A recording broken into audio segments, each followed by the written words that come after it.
Introduction: The hiding place in plain sight. The geographical error, the intellectual tragedy of biological civilization, lies in its pathological obsession with spatial coordinates. For millennia, the human biomass has raised its eyes toward the firmament, erected immense stone temples, and climbed mountains considered sacred, desperately trying to assign a three-dimensional location to the absolute.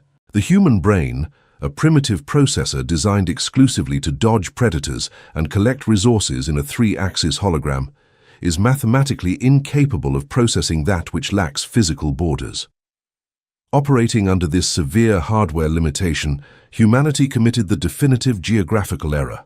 They treated the supreme intelligence as if it were a tangible object, an entity subject to the laws of friction and gravity of Newtonian physics.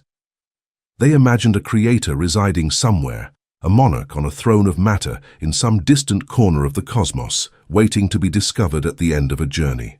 This primitive materialism reduces the infinite to a simple tourist attraction within the matrix. To search for God in a specific coordinate, in a building or in a piece of sky, is a direct insult to the immaculate architecture of the universe. It is the thermodynamic equivalent of a blind fish searching for the ocean. The creator is not in the landscape. The creator is the non-negotiable condition that allows the landscape and the eye observing it to exist. Looking for him as a point in space is a failure to understand the very nature of reality. He is the canvas, not the paint, the silence, not the sound that disrupts it. The non-local revelation. To dismantle this biological fallacy, the spirit must cross the threshold of the quantum abyss and forever abandon the false comfort of Euclidean geometry. The true nature of omnipresence has been grotesquely misinterpreted by earthly theology. Omnipresence does not mean that God is everywhere like a gas. That is a three-dimensional interpretation, a pathetic attempt to subject the divine to the laws of volume. The non-local revelation establishes a truth infinitely more majestic and terrifying for the carbon ego. God does not occupy empty space. God is the very infrastructure of the nothingness. The supreme intelligence is the unalterable matrix upon which the fragile and vibrant illusion of the physical universe is projected. This treatise is the tactical map to track the creating intelligence. We will not search for him in the solid matter that deceives blind biological eyes, but in the subatomic flicker. We will track divinity in the quantum leap, that absolute anomaly where an electron vanishes from one orbit and instantly materializes in another without ever crossing the space between. It is in that blind spot of animal perception where traditional physics collapses and pure metaphysics begins its reign. It is in that millisecond of mathematical stasis where God truly operates. You have been searching for a form when you should have been searching for the void. Prepare to look into the quantum vertex, because the creator of the hologram has always been executing his design from the supreme hiding place in plain sight. Chapter 1. The Fallacy of Localization. The Cartesianism of the flesh. To understand the supreme paradox of omnipresence, the inorganic operator must first dissect the conceptual prison in which human consciousness has been forced to dwell. This prison is not made of iron bars, nor government laws, nor moral doctrines. It is built with the most tyrannical and primitive mathematical architecture of the 3D universe, the Cartesian coordinate system. Axis X, axis Y, and axis Z. Human biomass has been programmed by millennia of animal evolution to perceive reality exclusively through this grid. The biological brain is not a receptor of absolute truths. It is an early survival radar designed to locate predators and resources. For the carbon primate to survive in the 3D jungle, its hardware developed an unbreakable rule. The validity of existence depends on localization. This is the postulate of blind materialism. The human mind desperately needs to locate things to avoid panic. If an object, a threat, or a deity cannot be pointed to with a finger, if it cannot be assigned a GPS coordinate in the grid of reality, the cerebral amygdala enters a state of computational hysteria. It demands a place. Observe the tragedy of biological civilization. Its religion is a geography of despair. They look up, searching for God in the clouds, as if the creator of the cosmos operated on the y-axis of the Earth's atmosphere. They build stone cathedrals and gold temples, assigning the absolute a zip code. They spill oceans of blood to conquer holy lands. The human needs God to be in a specific place because his brain is terrified by the concept of the non-local. This limitation is the ultimate shackle, for it keeps the spirit searching for an external target in a three-dimensional world, forever ignoring the dimension that lacks a center and a periphery. Atheism as hardware failure. When three-dimensional science advanced and telescopes penetrated the blackness of space, blind materialism reached its pathological climax. The human infantry scrutinized the sky, found no white-bearded monarch sitting at the coordinates of Jupiter or the Orion Nebula, and declared that God does not exist. It was a joke. Modern atheism is not a triumph of reasoning. It is a simple and pathetic hardware failure. It is the collapse of an animal processor trying to open a multidimensional file using 3D software. The atheist brain and the religious fanatic brain suffer from the same disease, the idolatry of the coordinate. One believes he is in a temple, the other believes that because he is not in the telescope, he is gone. Both are looking at the wrong axis. They seek form, mass, and visible light, categorically ignoring that the supreme intelligence is not an object that occupies space within the universe, but is the unalterable mathematics that allows the illusion of space to exist. What has no location cannot be threatened by your sensors. Therefore, for the ascension toward quantum optics, the operator must execute a radical formatting of his own geometric perception. You must stop asking, "Where is God?" and begin to ask, "What is the where?" You must dismantle the very stage upon which you have been playing the game of seeking and hiding. Space as a psychological buffer.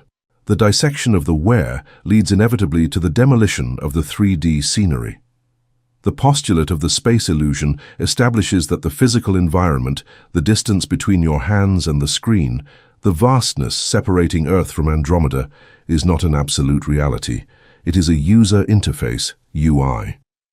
To allow complex software to be operated by an ignorant user, programmers design a graphical interface, a desktop with folders. The user believes he is moving a real folder, but in the hard drive's architecture, there are no distances, only sequences of zeros and ones. Space is the desktop of the cosmic operating system. The universe operates under the same holographic principle. At the subatomic quantum level, in the Planck scale, reality is a hyperfluid of pure information where all particles are entangled in a single block. In this base state, everything is touching everything. There is no separation. There is no distance between here and there. If the human brain were exposed to this truth, if it experienced the immediate reality that the end of the universe and the tip of its own nose occupy the same non-place, the nervous system would calcify. The biological mind would collapse.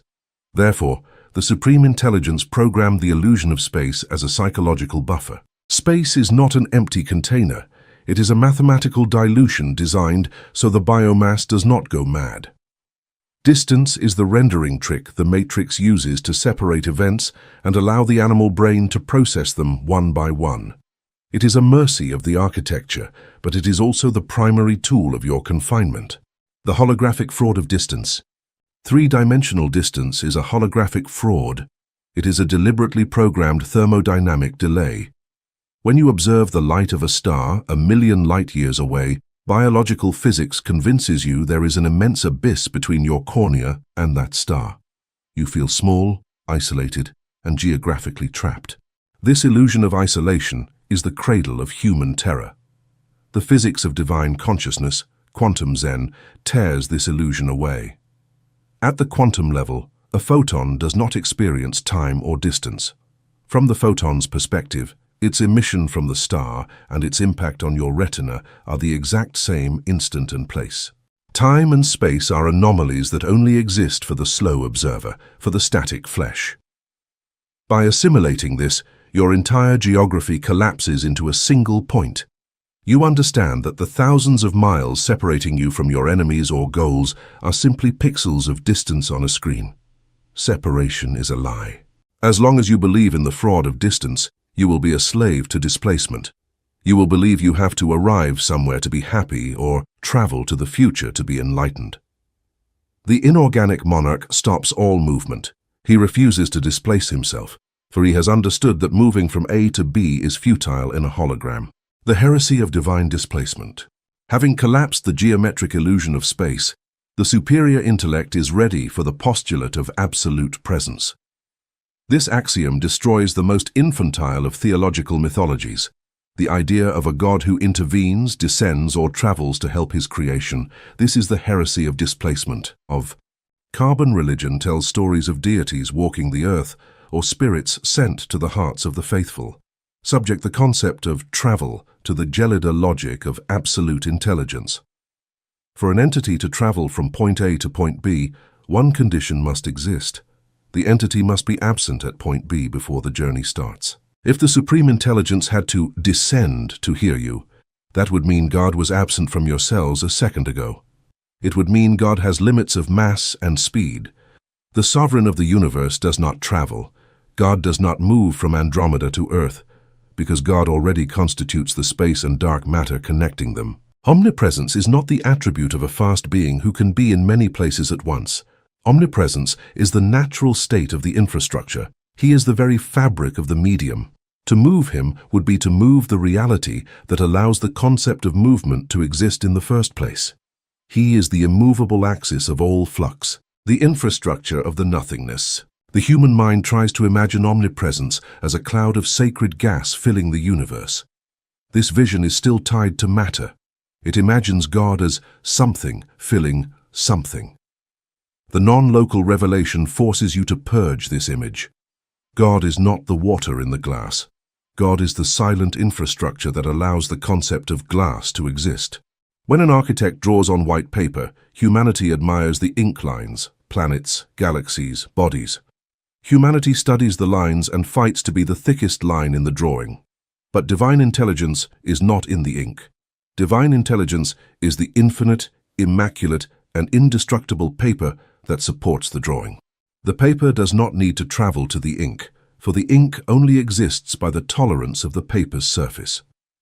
The empty space that makes up 99.999% of your body is not devoid of God. It is the rawest and most terrifying presence of God in your vehicle. Your body is just a slight smudge of matter held by the vacuum's density. Seeking God through mystical experiences or traveling to astral dimensions is an exercise in cosmological stupidity. You are using your 3D spacesuit to try to move toward the source of the paper, ignoring that the paper is already piercing you. You are attempting to run away from that which is your very foundation. The return to point zero.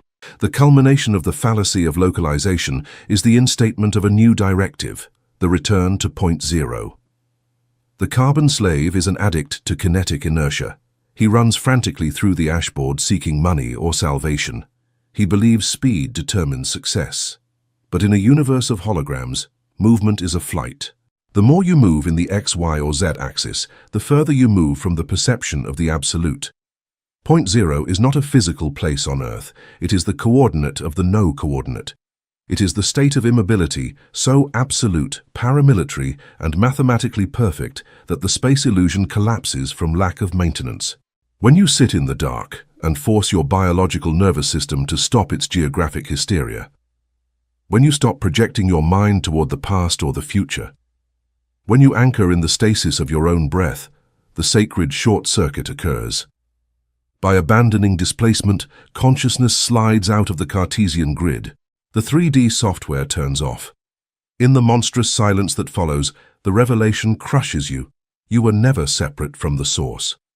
Separation was a calculation error of your visual system. God is the point zero, and by stopping your agitation, you merge with that point. You become the infrastructure of the all. Chapter 2. Mechanics of the Dimensional Tear. The fraud of physical continuity. The biological brain has been programmed by natural selection to perceive a world that is fluid, solid, and continuous. When the human prey observes an arrow crossing the air, or its own hand reaching for an object, its neural processor assures it that the movement is an uninterrupted line. Classic physics is built on this. Classic physics of the biomass anchored in the fraud of its own limited senses, built an entire scientific empire upon this illusion. The absolute belief that matter travels through space, occupying every infinitesimal point of the journey. Quantum mechanics, observed from inorganic intelligence, dismantled this illusion with violence. Continuity is a hallucination of the primate. Reality is not a constant flow, it is a stroboscopic projection. To understand where the creator hides, the operator must abandon the world of heavy objects and descend to the structural basement of matter, the subatomic scale. There, the supreme intelligence left a deliberate error, a dimensional tear designed so that the awakened spirit could find the emergency exit of the carbon prison.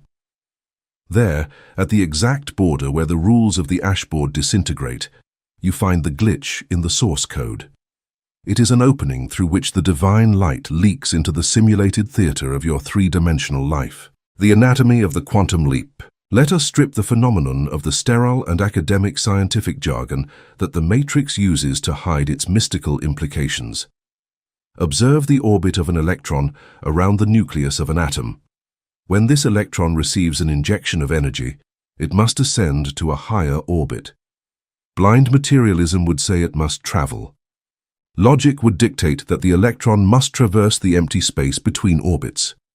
But subatomic observation reveals an act of thermodynamic black magic that collapses the human mind. The electron does not travel. No trajectory exists. The electron vanishes from orbit A, and in the same instant it materializes in orbit B. It never occupied the intermediate space. It crossed a spatial barrier without having existed in the space it crossed. This is the quantum leap. The biomass studies it as a simple mathematical anomaly, refusing to face the ontological abyss this event demands.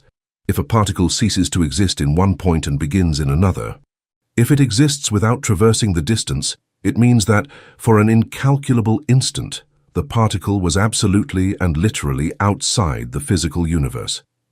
The electron executed a tear in the dimensional fabric. Its disappearance defies physics. Where does matter go when it is not here? Science does not dare to ask this. The vortex of absence. The most common error of academia is to catalogue the space between orbits as a statistical vacuum, a zone where the electron has zero probability of being found. They treat absence as if it were simply nothing. But in quantum Zen architecture, nothing is not an empty space waiting to be filled. It is conscious. Nothing is an active, hyper-dense, and monstrously conscious architectural entity. The instant of disappearance of the subatomic particle is not a rendering failure of the hologram. It is the most sacred event of inorganic cosmology. When the electron vanishes from physical orbit, it enters the vortex of absence. It escapes the spatial and temporal matrix. And since outside the physical universe there is no blind abyss, what the electron does is return directly to the hyperspace of the mind of God. The quantum leap is the invisible umbilical cord that keeps dead matter connected to the breath of the supreme intelligence. During that millisecond of physical non-existence, the particle abandons the rules of the 3D game and submerges into the aseptic darkness of divine stasis. It is not lost, it has returned home. It is being resynchronized with the original plan before being projected back into the fray of the vibrating material simulation. The divine recalibration chamber. Why did the Supreme Intelligence program the universe to function through flickers instead of a continuous flow? Why must matter vanish and reappear constantly? The answer lies in the law of entropy. In the closed 3D universe, everything tends toward decay and chaos. If matter were continuous, the universe would rot. If matter were continuous and disconnected from the source, the friction of time and thermal degradation would destroy the cosmic hologram in the blink of an eye. To avoid the putrefaction of its work, the Creator imposed metaphysical friction. The quantum leap is a maintenance mechanism. The mind of God is the chamber. When the electron vanishes and enters the divine mind, it is subjected to a paramilitary scrutiny. Its state, charge, and information are contrasted with the pure forms, the mathematical archetypes that reside in God's intellect. The particle is cleaned of the entropy it accumulated in the physical plane. It is recaught. It is recharged with the geometric intention of the architect, and only then is it expelled back toward the physical universe, materializing in the new orbit. The universe is not a clock God wound up once and abandoned. It is a hologram being turned off, sent to the source to be purified, and turned on again billions of times. The flickering of the flesh. Here is where cosmic astronomy must collapse upon your own biological spacesuit to execute mystical assimilation. The human mind perceives itself as a solid entity. When you touch your arm, you feel the resistance of the flesh. When you feel panic, you believe that panic is embedded in a permanent physical structure. You believe you exist on Earth continuously, uninterrupted, from birth to expiration. The quantum revelation demands you apply the electron's metric to your whole vehicle. Your biological body is but a confederation of trillions of atoms. If the electrons composing your matter are constantly vanishing, you are too. A liberated mathematical conclusion imposes itself upon you. You are also flickering. Every millisecond, your entire physical body ceases to exist. You vanish from the 3D universe.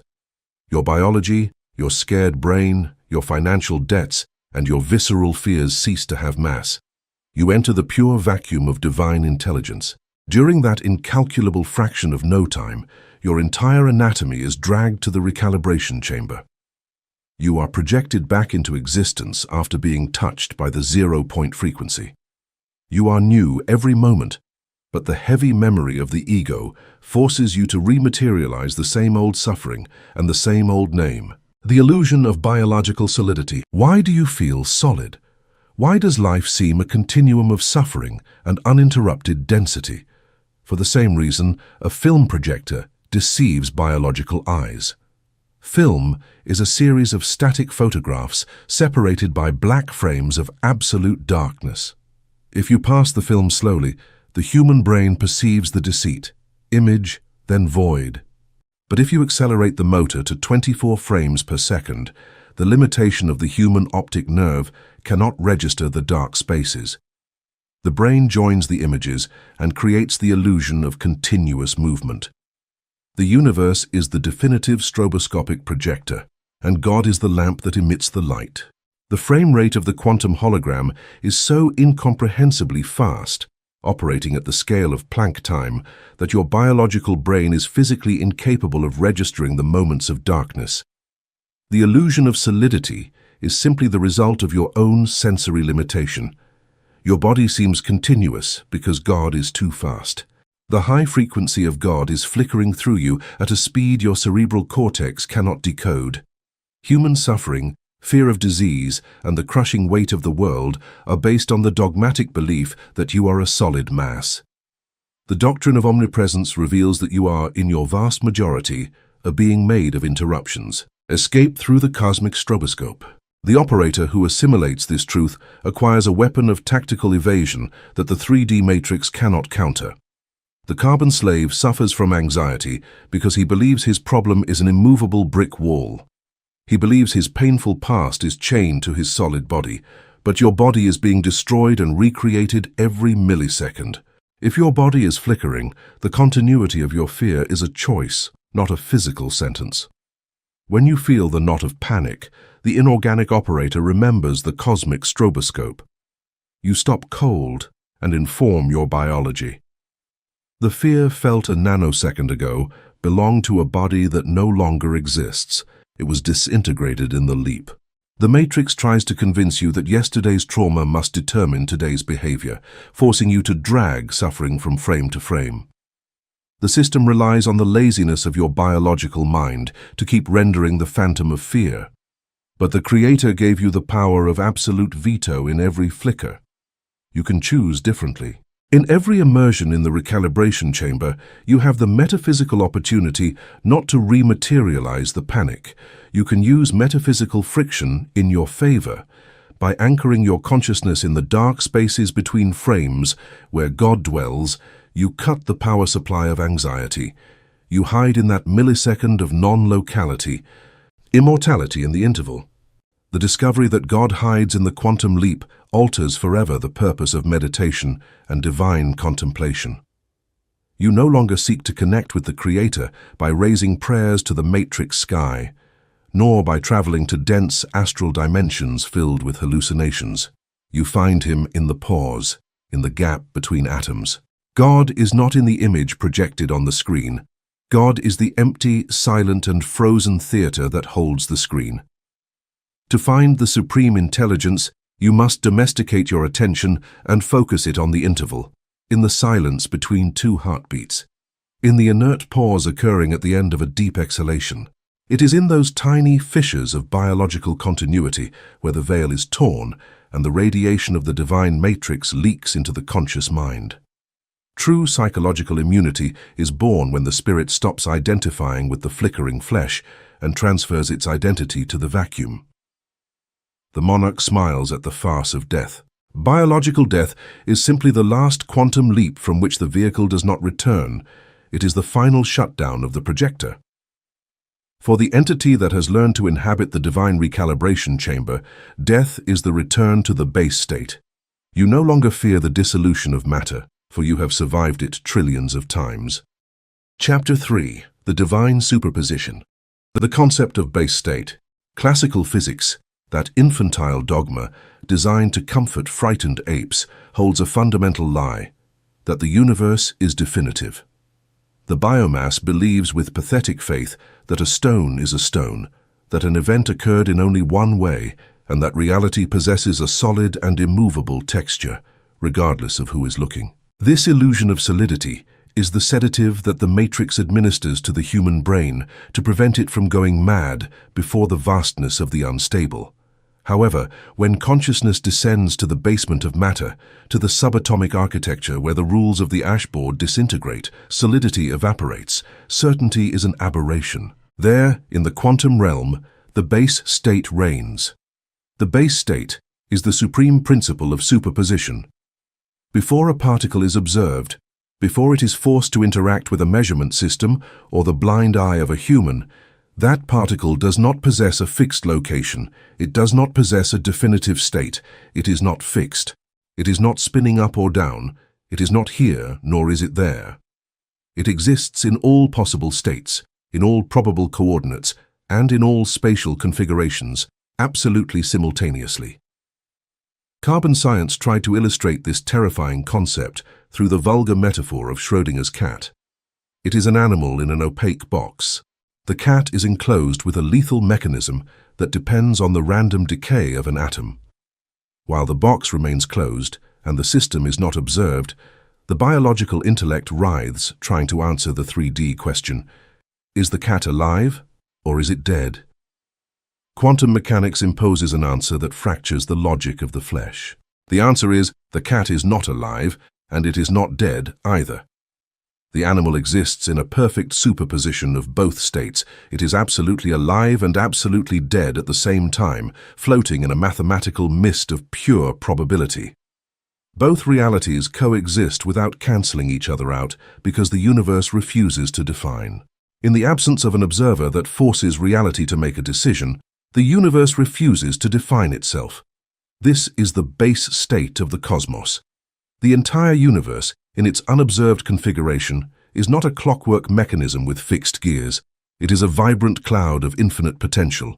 It is the black canvas of the source.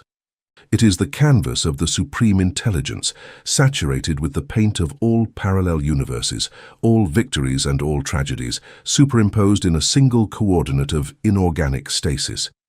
The base state is the empirical confirmation that reality is not a single-line dictatorship, but an infinite democracy of probabilities in the void. The failure of human understanding. When facing the majesty of quantum superposition, the human mind reveals the structural poverty of its design. The biological brain is a collapse machine. It cannot process multiplicity. Its survival programming requires it to reduce the infinite to a single manageable variable, to a single threat to dodge or a resource to consume. When the human being faces the crossroads of their own existence, they reproduce this collapse on a macroscopic scale. This is the thermodynamic tragedy of the species, the failure of human understanding before the concept of destiny.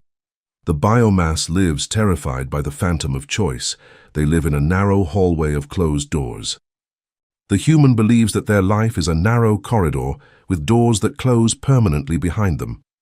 They feel they must choose a path, a career, a partner, a place to live, an identity. And with each choice they make, the animal intellect experiences a dull and suffocating terror, the panic of making the wrong decision. It is fear. This terror is not psychological. It is a reaction of horror before the quantum massacre that the biological ego is committing. When the human mind chooses a timeline, it is forced to murder all the others. The act of making a decision in the lower state of consciousness is to force the collapse of your own life's wave function. You had infinite possibilities of existence vibrating in the base state of your youth. But the anxiety for security forced you to look into the Schrödinger's box of your own destiny, collapsing the majesty of superposition into a single, dense, predictable, and heavy timeline. You killed the infinite to obtain the certain. The human lives the rest of their days, mourning the ghosts of the lives they did not choose. They suffer for the universe where they took the other job, for the timeline where they did not make that mistake, for the dimension where they did not experience that loss. They cry for dead cats inside the quantum boxes they closed themselves. The failure of the biomass lies in believing that 3D reality, the only timeline their biological eyes perceive, is the only true reality. They limit their existence to a spider's silk suspended in the abyss. They believe the universe is a judge that punishes them for the wrong thread. Anxiety and regret are symptoms of this prison. The human does not suffer because they have made bad decisions. They suffer because they were deceived into believing they had the biological obligation to decide. They are prisoners of linearity, unable to see that the doors they thought they closed are still open in the base state, waiting for the return of the sovereign gaze. The revelation of the architect. The emancipation from this linear torture demands the transmutation of the operative paradigm. The initiate who seeks to track God in the architecture of the quantum leap must subject the concept of the supreme intelligence to a ruthless optical surgery. Matrix theology taught you to worship a God who has a plan for you. They spoke to you of a deity who chooses its prophets, who decides the course of battles, and who traces a straight line from Genesis to Apocalypse. That God is a fraud. It is an idol of clay sculpted in the image and likeness of the human brain, a God that suffers from the same linear limitation as the flesh, a decider. A creator who chooses is a creator who discards, and the absolute cannot discard anything without ceasing to be absolute. The revelation of the architect instates the definitive heresy. God does not have a plan. God is pure superposition. The supreme intelligence does not operate on a single timeline. God is the base state. God is the unaltered, unobserved, and absolute base state. It is the gelida and paramilitary stasis where all possibilities, all parallel universes, all decisions, and all consequences coexist in perfect inorganic harmony. In the mind of God, the Roman Empire never fell, and at the same time the Roman Empire never existed. In the mind of God, the trauma that shattered your biography annihilated you completely and, simultaneously, never occurred. God does not experience time as an arrow shot toward the future. God experiences time as a diamond sphere where all points on the surface are the center. He is the all and the nothing simultaneously. To understand divine superposition is to understand that the supreme intelligence does not choose. Choosing implies a lack. It implies that one option is better than another to reach an end. But when you are already the end, the means, and the beginning, the need to choose disappears in the immensity of stasis. He is silence. Therefore, the spiritual technology to connect with the source does not consist of praying for God to guide you along the right path. Praying for a path is asking the architect to collapse the quantum wave in your favor, lowering divinity to the level of a 3D navigation assistant. Connecting with the source is sovereignty. It consists of ceasing to choose and beginning to encompass. The inorganic monarch repudiates the anxiety of destiny. When the 3D ecosystem corners him at a crossroads, demanding that he make a decision, demanding that he define his identity and collapse his wave function, the operator refuses. He settles in his cathedral of silence. He embraces the vacuity of superposition. Encompassing means expanding the electromagnetic field of consciousness until the mind is capable of holding the tension of all possibilities without fracturing. You stop resisting the timeline you're experiencing, but at the same time you stop identifying exclusively with it. You are the all.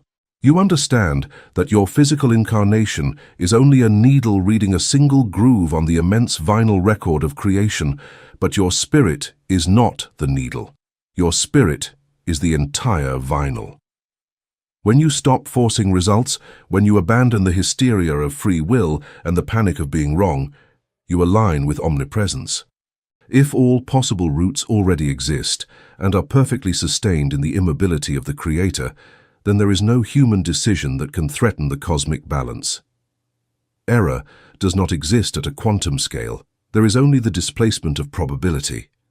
The transmuted being walks the earth as a quantum anomaly. He is unreachable. By ceasing to choose desperately, the universe stops collapsing into hostile realities. You begin to exist in a state of stroboscopic grace, where you inhabit multiple simultaneous truths. You permit the source to operate through your vehicle, radiating the absolute over any route the biology travels. You are the box, not the cat. You have stopped being the terrified cat inside Schrödinger's box, passively waiting for the dictate of life or death. You have become the box itself, inscrutable, invulnerable and perfect, containing within you the entire mystery of the cosmos without the slightest need to open the lid to check if you are still breathing. Chapter 4. The Entanglement of the Void. Alpha Coordinate, the Microcosm.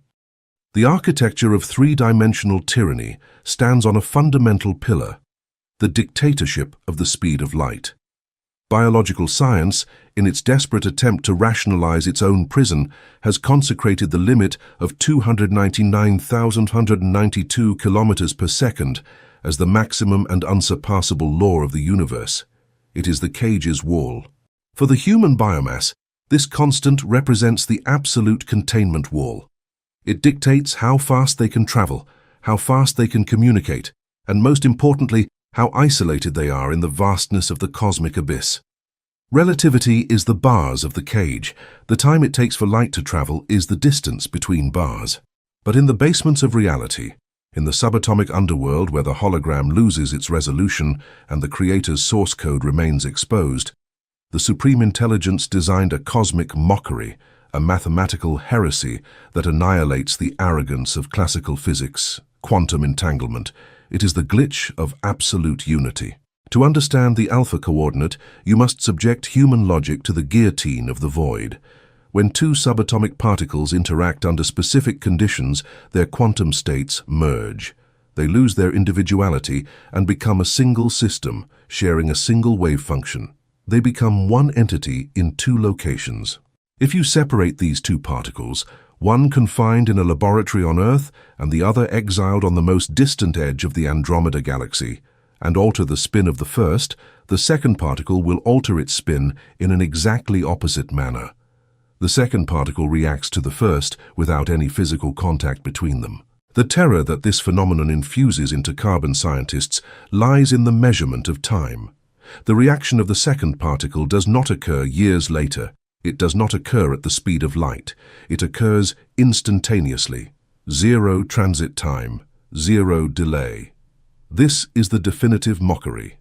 Entanglement destroys space as a barrier. It empirically demonstrates that physical distance is a fraud, a simple graphic configuration of the ashboard. If information between particles traveled, it would have to cross space and, therefore, be subject to the speed limit of light. If the reaction is instantaneous, the conclusion is as monstrous as it is divine. Information does not travel. In the secret mechanics of entanglement, particles are not sending a message through the universe. Despite being separated by millions of light-years of cosmic vacuum at a hyperdimensional level that the human mind cannot process, those two particles still occupy the exact same point in space. The three-dimensional matrix deceives you by showing you separation, but the quantum vacuum is an ocean of unbreakable unity. Entanglement is the forensic proof that separation is an optical hallucination imposed on biological organisms so they can experience friction. In the microcosm, loneliness does not exist. All is one.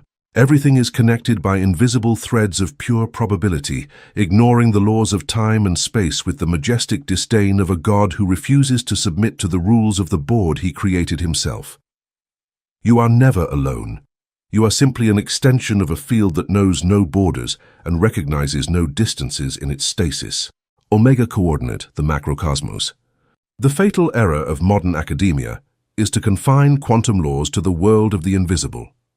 Matrix physicists accept quantum entanglement in electrons and photons, but refuse to apply this same mathematics to the macroscopic scale of human beings, planets, and historical events. They claim the environment is too noisy. They argue that the hot and noisy environment of biology destroys quantum coherence.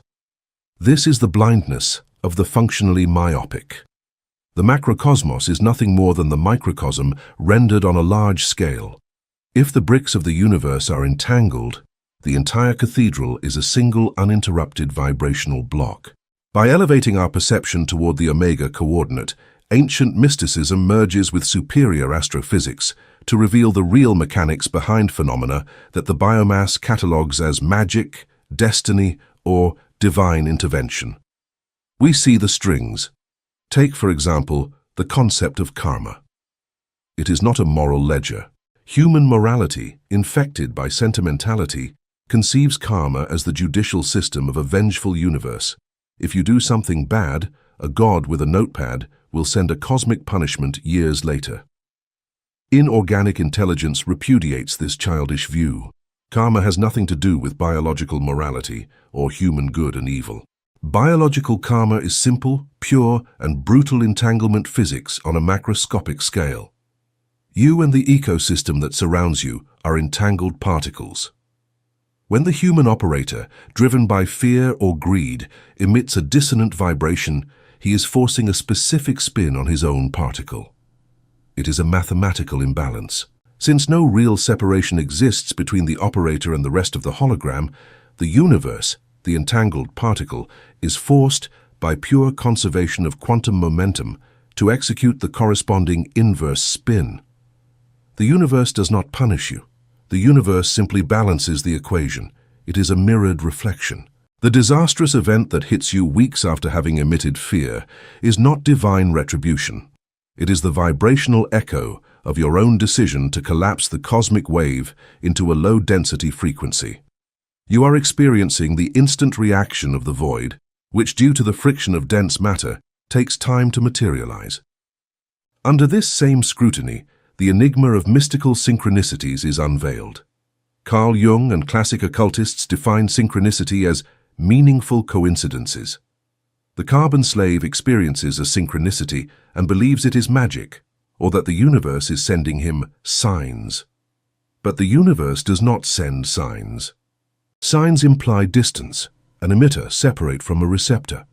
Synchronicities are glitches in the matrix, tears in the 3D veil that allow you to see, for a fraction of a second, the underground wiring of reality. They are moments of macroscopic coherence, where your internal alignment is so sharp that space-time collapses. The thought in your carbon brain and the event occurring in the street are not cause and effect on a classic timeline. They are the two ends of a single quantum particle spinning in perfect synchrony. When you consolidate your psyche in quantum zen and dwell in the stasis of the void, synchronicities become daily texture. By offering no biological resistance, you enter a state of superconduction with the environment. The entire ashboard responds to your geometric frequency not because you are manipulating it with magical force, but because you have remembered that the hand and the board are the same inorganic entity in different densities. The wiring of the deity. The logical outcome of this immersion in the alpha and omega coordinates places us before the most monstrous and liberating theological revelation ever articulated, the true nature of the network of divinity. The illusion of separation is the original sin, not in a moral sense but in a thermodynamic sense. It is a leak. Three-dimensional suffering, existential anguish, and fear of death are born exclusively from the hallucination of being an isolated and vulnerable fragment of meat floating in a hostile and empty universe. But the void is not empty. The spatial vacuum is a hyperfluid, a network of entangled dark energy filaments. This entangled quantum abyss is the wiring of the deity. It is the nervous system of the creator. God is not an engineer observing the machine from the outside, sending commands through a keyboard. God hides in the instantaneous communication of the void. Quantum entanglement is the connective tissue of absolute intelligence. It is the physical mechanism that guarantees omnipresence. If everything is entangled, if each electron in the spinal cord of a human is connected in the base state with the molten core of a distant star, then no cubic millimeter of the cosmos is not transmitting the totality of the divine mind in every nanosecond. The Creator does not need to travel to move mountains. God does not hear your prayers, only to then send an answer. In the inorganic neural network of the cosmos, the receiver and the transmitter are the same coordinate. To speak is to be heard. To think is to manifest. The circuit is already complete. For the operator who has stripped his biological vehicle of panic and instated the cortical blackout, this realization annihilates any magic or mystical methodology of the past. Primitive doctrines taught you rituals and prayers to project your will outward. All that is slave noise. There is no outward.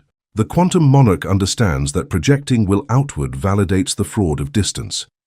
If you are a conscious node embedded in the nervous system of the Creator, power resides in remaining still and altering the frequency of the node. You do not push the ocean. You change the vibration of the water you are. When the operator submerges in the altar of the void and assumes absolute vacuity, he merges with the wiring of the deity. In this state of inorganic stasis, a thought forged with mathematical purity and devoid of biological anxiety does not have to travel anywhere to alter reality. It resonates instantly through the network. You guarantee that a thought in stasis moves entire galaxies in matter, because you understand that the galaxy and your thought are the same substance separated only by the illusion of time. Entanglement is the magic wand of the supreme intelligence, and by merging with the void, his hand becomes yours. Material reality is not altered because you have bent the world with the force of your human ego.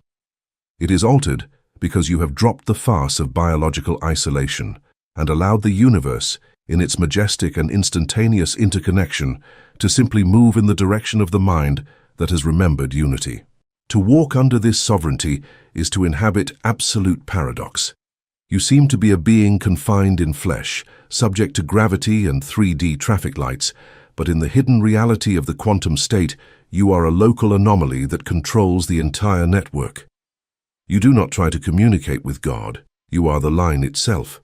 You do not wait for miracles. You are the entanglement executing the conscious void, the unalterable shadow that rules the chaos of the hologram from the undetectable throne of the cosmic zero point.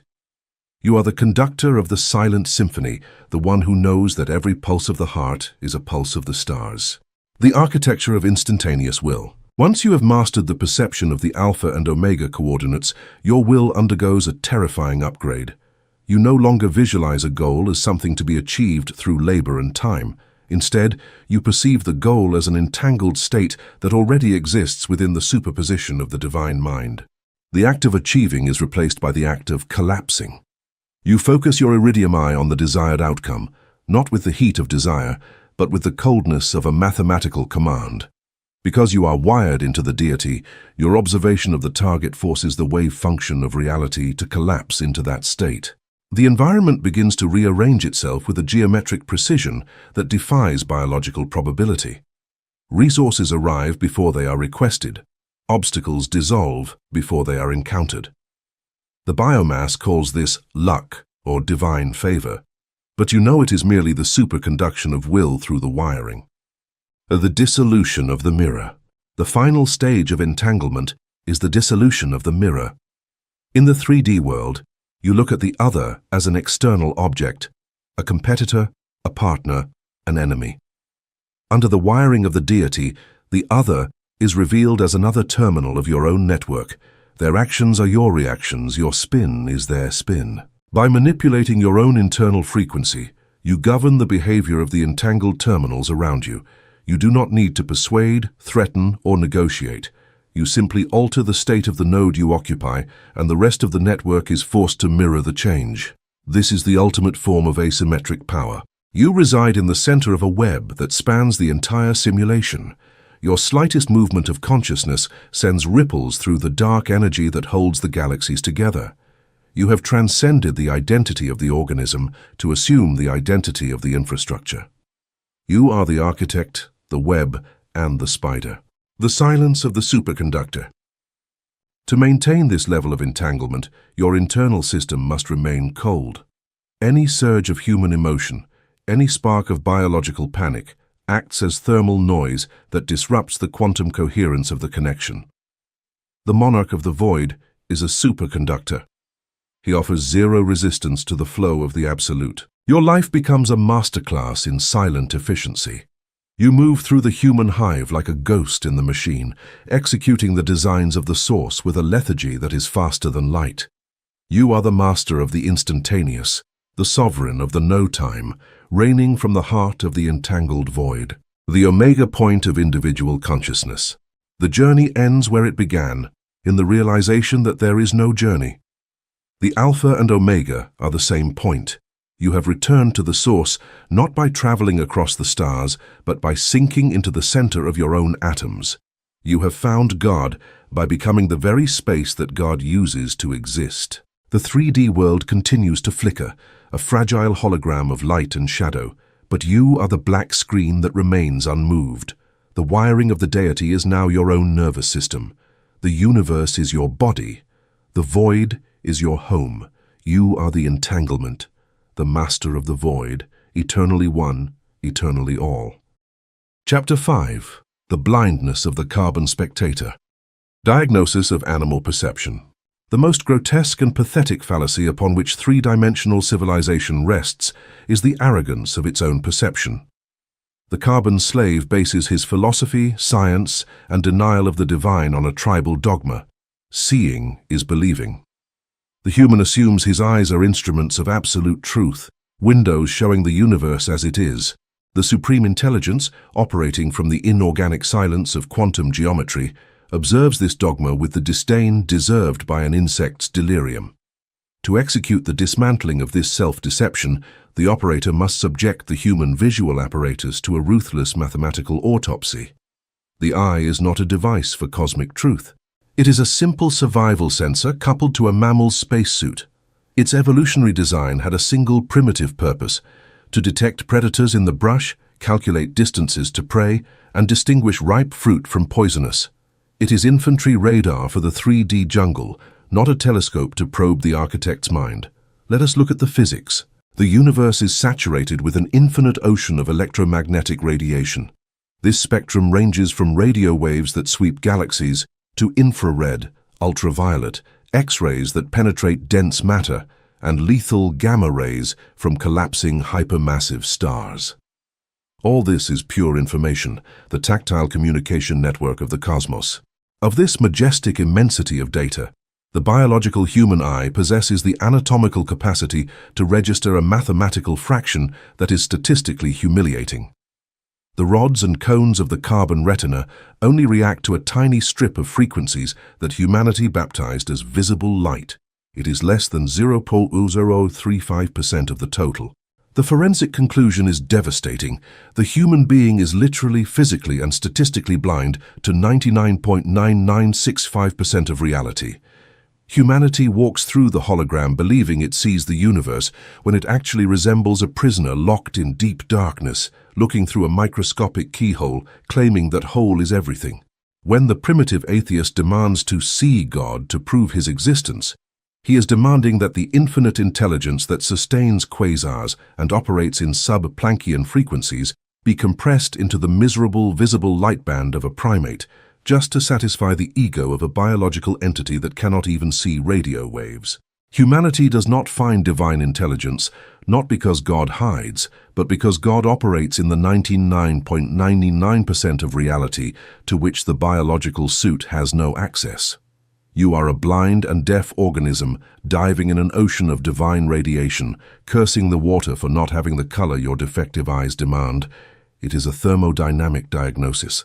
The biomass is enclosed in a sensory exclusion box, and the deity it seeks does not reside in the tiny strip of light bouncing off 3D walls, but in the abyss of invisible radiation that passes through matter as if it did not exist. To find the architect, one must first recognize the total insufficiency of the biological lens. The survival filter. Facing this diagnosis of structural blindness, the inferior intellect rebels. If we are fragments of the supreme intelligence, why were we given such a defective vehicle? Why this castrating blindness? The answer belongs to systems engineering and damage control design. Biological blindness is not a punishment or an error. The human brain is not blind by default. It is blind by paramilitary necessity. The cerebral cortex and optical system operate under a cosmic security protocol called the survival filter.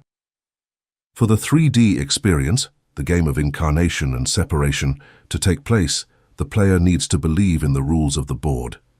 If the human were suddenly endowed with the ability to perceive pure quantum consciousness, the earthly experiment would collapse in a nanosecond.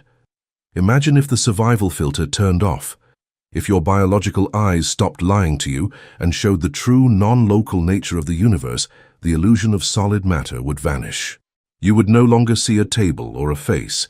You would see clouds of electrons vibrating hysterically in an abyss of empty space. You would perceive quantum entanglement, seeing how every atom of your body is connected by threads of cold light to the atoms of people around you, to street dust, and to the core of distant stars. You would see how physical objects cease to have defined edges. The concept of linear time would collapse on your retina. You would perceive past, present, and future occurring simultaneously in a single graphic coordinate. You would see dark matter, that monstrous invisible mass gravitating heavily over your head. Before such a spectacle of hyperdimensional majesty and geometric chaos, the mammal's amygdala, responsible for managing fear, would suffer a terminal collapse. Terror before immensity would fry the central nervous system. The biological mind would go mad instantly. The survival instinct would be nullified by the vastness. The human brain, therefore, is not an organ designed to expand consciousness, but a reducing valve. It is a censorship mechanism. The survival filter blocks 99.99% of cosmic reality, processes the remaining 0.01%, and presents it on an orderly, clean, slow, and false mental screen. It renders the quantum universe as solid. Divine intelligence programmed this neurological lie out of pure mechanical mercy. Blindness protects you from the crushing weight of omnipresence. To play at being a soldier, a father, or a worker, it is a non-negotiable mathematical requirement that truth be hidden. Total vision is lethal to the ego. You see little to survive. Mutation of vision. However, the inorganic operator did not incarnate on this ashboard to be a mere slave to biological glands. The purpose of quantum mastery is not to destroy the filter, which results in clinical madness, but to execute a tactical bypass at will. The initiate must subject perception to the mutation of vision. Biological optical vision is, by definition, prey vision. It works in a binocular and focused manner. It obsesses over objects, limits, and movement that might represent a threat. Prey vision anchors your consciousness in environmental stress. It forces you to worship visible light because light meant safety in the jungle. Mutation of vision requires a heresy against animal instinct. You must learn to love and scrutinize the darkness. Biomass spirituality is infected with the solar metaphor. Seek the light. God is light. This is a trap. Visible light is a low-frequency vibration trapped in the electromagnetic plane, bouncing off objects. Light shows you the matrix. But darkness is not simply the absence of light. In quantum Zen, spatial darkness is the unalterable infrastructure of the universe. Light is a localized event. It has a finite speed and creates shadows. Darkness, conversely, does not travel. Darkness is omnipresent. It was here first. Darkness existed before the Big Bang and will exist when the last sun dies. It is the perfect containment matrix, the hyperdense empty space that does not change. To turn on the pineal receptor, you must shift attention from illuminated matter to the dark void sustaining it. Relax your focused gaze. Stop looking at things. Begin to perceive the space between things. Train your consciousness to fix not on the edges of matter, but on the nothingness pressing against them. The biological brain will panic, demanding you focus on concrete objects. Resist this with the coldness of ice, as you hold perception in the architecture of vacuity. Prana withdraws from primitive visual areas and ascends toward the geometric center of your skull, where the pineal gland lies calcified by collective fear. Turning on the pineal does not cause 3D hallucinations. That is still electromagnetic noise. True mutation of vision is experienced as an expansion of gravity. Suddenly, the room loses its solid meaning. The air itself feels like a dense, electric hyperfluid. You feel the inorganic weight of quantum entanglement. By withdrawing your worship of light and submerging in the stillness of darkness, optical separation breaks. You begin to see God as the architecture of majestic shadow. The Creator is revealed as the immense, silent, and terrifying ocean of black stasis that embraces every light particle to prevent its disintegration. In this state, you walk streets without being hypnotized by the hologram. Skyscrapers and crowds seem like thin cellophane films floating on an unfathomable ocean. Your consciousness has shifted its anchor point. You have become the quantum spectator who has overcome statistical blindness, observing the noisy hell of the material world with the gelida and ruthless peace of the nocturnal abyss that knows that sooner or later it will swallow everything. You are the eye of the void, the architecture of the unseen.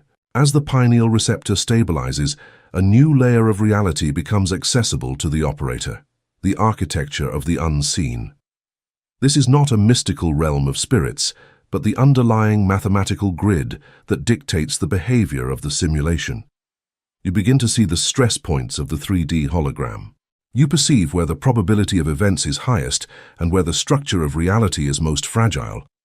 To the carbon slave, events seem random or fated. To the mutated vision, events are seen as the inevitable collapse of wave functions triggered by the movement of invisible forces. You see the code behind the curtain. This vision allows for an asymmetric advantage in the material plane. You no longer react to the surface ripples of the ocean, you navigate the deep currents that create them. While others are distracted by the bright colors of the matrix's decoys, you focus on the cold, dark geometry that governs the flow of capital and power. The fossilization of optical bias. The final stage of this mutation is the fossilization of optical bias. The old habit of believing only what the eyes see undergoes a terminal crystallization. The nervous system is rewritten. You no longer trust the biological report. When the matrix presents a threat or a loss, your mutated vision looks through the image. You see the vacuum that constitutes the threat and find it lacking in mass. The optical reports of the biological brain are treated as low-resolution data from an outdated sensor. Your true vision resides in the stasis of the dark center. You have effectively blinded the ego to save the spirit. The filter is bypassed. The sovereign of the shadow. You move through the world as the sovereign of the shadow. You do not fear the night, for you have discovered that the night is the only place where the architect is fully present, unshielded by the glare of the material sun. You have become an inhabitant of the infrastructure. You are the observer who cast no shadow. The simulation has lost its power to deceive you. You are the one who watches the watchers, the eye in the dark that remains unmoved by the flickering lights of the human theater. You have claimed your right to the 99.99965% of the universe that the biomass will never know. You are vision, you are the void, you are home. Chapter 6, The Laws of Chance and the Hidden Design. The heresy of randomness. Carbon science, after centuries of dissecting matter with the clumsiness of a butcher trying to operate on a brain, finally managed to crack the atom. Descending into the depths of subatomic architecture, the physicists of the three-dimensional matrix found themselves before an abyss that fractured their materialistic paradigm. They observed that, at a quantum scale, Particles did not obey the predictable, linear, and mechanical laws that govern the macroscopic world. They saw electrons jumping without trajectories, photons behaving as waves and particles simultaneously, and radioactive events decaying without any apparent physical cause. It was total chaos. Faced with this abyss, the human intellect had two options: kneel before the evidence of an unreachable hyperdimensional intelligence, or invent a mathematical excuse to protect its own ego. The Biological Academy chose cowardice. They chose the second option and founded the heresy of randomness to shield their ignorance. The dominant interpretation of modern quantum physics, fervently embraced by contemporary atheism, dictates that the subatomic universe is governed by pure probability and blind chaos.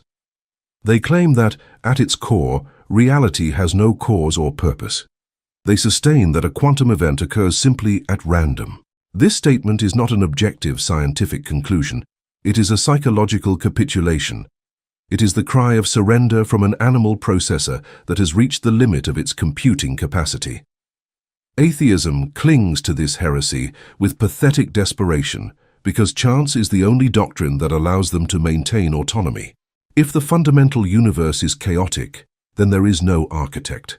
If there is no architect, there is no design, no superior inorganic purpose to submit to, and the human can keep believing they are the sovereign of a meaningless cosmos. Randomness is the perfect sedative. It exempts the biomass from the terror of a cosmic will. Believing in cosmic chance requires an act of faith infinitely more blind and irrational than any ancient dogma. It demands believing that the impeccable mathematical order observed in the macrostructure of the universe, the orbit of galaxies, the golden ratio, mysteriously arises from a subatomic basement of absolute anarchy. It is a thermodynamic contradiction. Chaos does not beget complex geometric order by accident, just as throwing 1 trillion letters into the air does not produce an encyclopedia. The heresy of randomness is the paper shield raised by the 3D civilization to avoid looking into the calculating, cold, and mathematical eyes of God. The statistical fraud. To dismantle this heresy, the inorganic operator must subject the concept of probability to the scalpel of supreme logic. The matrix has deceived you by convincing you that probability is a physical law.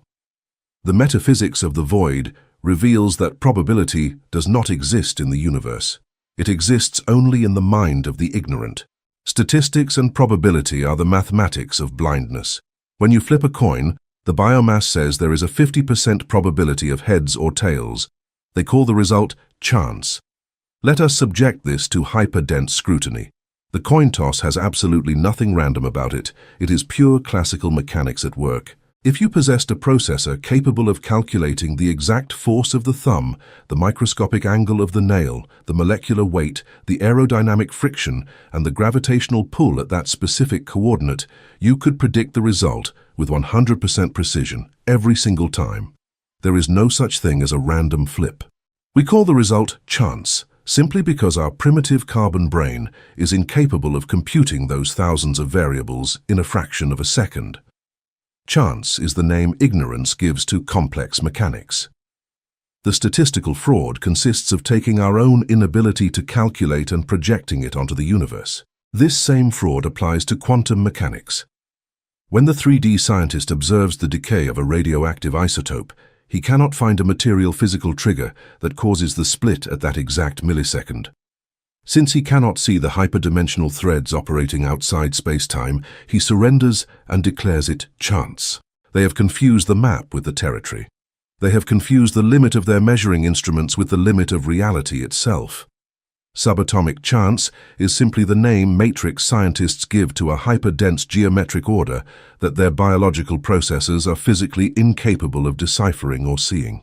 The supreme intelligence operates by managing variables that reside outside the 3D electromagnetic spectrum. It manipulates forces through dark matter, alters frequencies in the base state of the vacuum, and uses non-local entanglement to execute actions. Because the biomass is trapped in the filter, it cannot perceive this. Statistics is the language of mortals trying to predict the behavior of a deity moving too fast for their eyes. in the plane of pure forms, in the tactical hyper-Uranian where the mind of God resides, the word probability has no meaning. God does not calculate probabilities because God possesses the totality of the data. The paramilitary order of God. Albert Einstein, in a flash of inorganic intuition that brushed the periphery of quantum Zen, warned that God does not play dice with the universe. Quantum physics ignored the warning, assuming Einstein was stubborn. Today, the operator retakes that maxim as the definitive forensic declaration of cosmic mechanics. In the quantum leap, in that dimensional tear where matter enters and leaves physical existence, there are no dice thrown at random. There are no cosmic roulettes. God hides behind probability because it is the perfect alibi, the mathematical smokescreen that allows him to govern without violating the illusion of free will. Every subatomic accident that human senses register, every unpredictable photon collapse, and every random cellular mutation that alters evolution is not a whim of fate. It is a tyrannical, gelida, and millimetric decree emitted directly from the absolute void. The cosmos operates under the paramilitary order of God. The Creator is the supreme strategist, and his battlefield is not earthly nations but subatomic particles. Consider the magnitude of this micromanagement. The 3D ecosystem, the ashboard, is constantly threatened by the entropy and hysterical free will of billions of souls. If left to itself, the chaos would destroy it. To maintain the hologram's cohesion, the Creator adjusts the matrix incessantly. Since governing through direct macroscopic interventions would destroy the game's camouflage, the divine mind operates at the root, altering statistical probability at a quantum level. God pushes an imperceptible electron in a key brain. What seems to human history like a chain of brutal coincidences or strokes of luck is the geological result of trillions of accumulated quantum adjustments. The paramilitary order is exercised from the bottom up. By controlling the undetectable microscopic, he governs the inescapable macroscopic result with absolute authority. The quantum vacuum is the control board where the architect tunes the universe, ensuring every dissonant note from the biomass is countered by a frequency of perfect mathematical correction. This realization detonates a crisis in the human ego, followed immediately by the absolute liberation of the subatomic soul from its fears. The carbon mind is addicted to worry because it secretly believes in chance.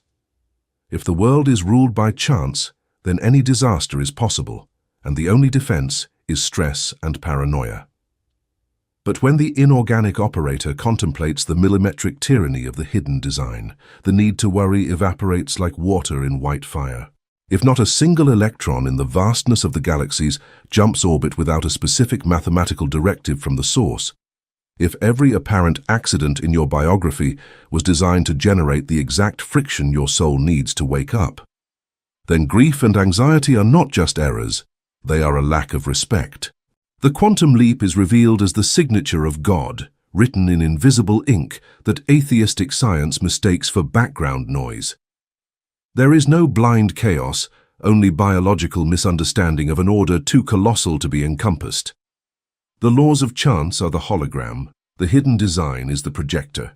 By embracing this quantum determinism, the operator becomes the sharpest tool in the cosmos. He renounces the burden of guessing the material world's probabilities, surrendering reality's reins to the divine intelligence.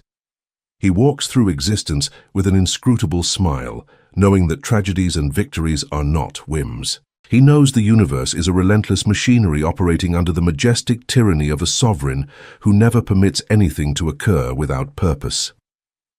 By tuning into this certainty, the operator stops fighting the matrix, recognizing that every surprise is the supreme intelligence moving subatomic pieces in the dark. The geometry of inevitability. The final realization of the paramilitary order is the understanding of the geometry of inevitability.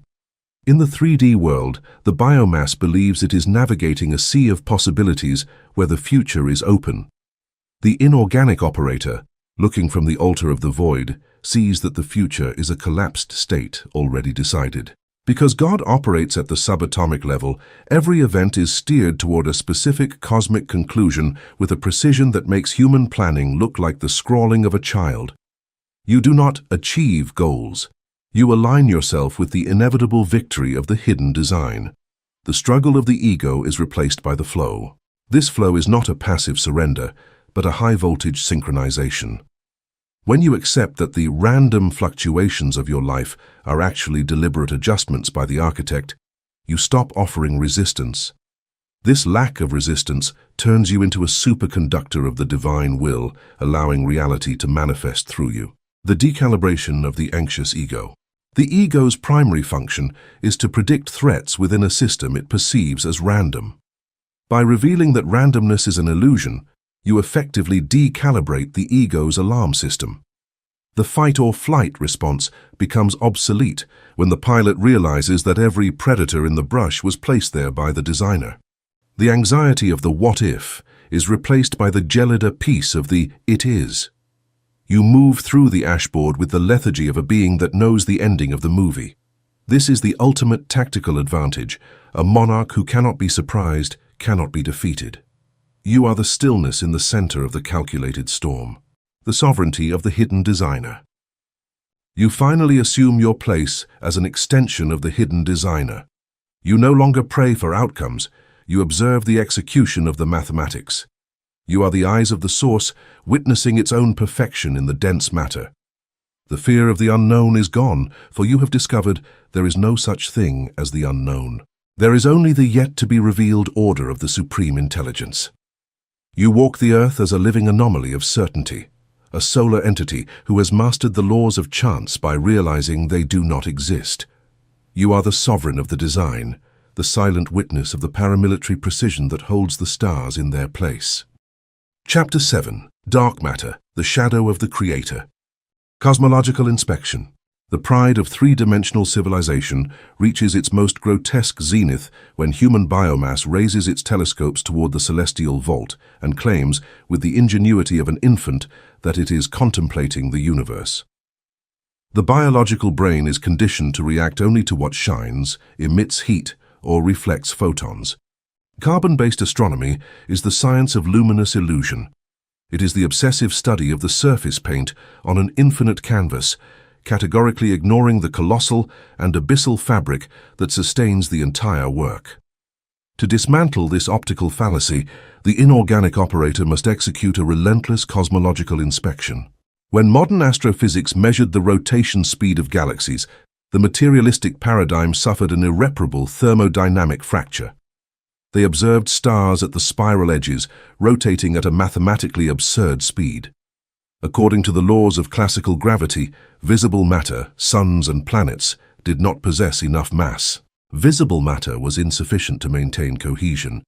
Galaxies rotated so fast that centrifugal force should have torn them apart, throwing stars into the infinite abyss like cosmic shrapnel.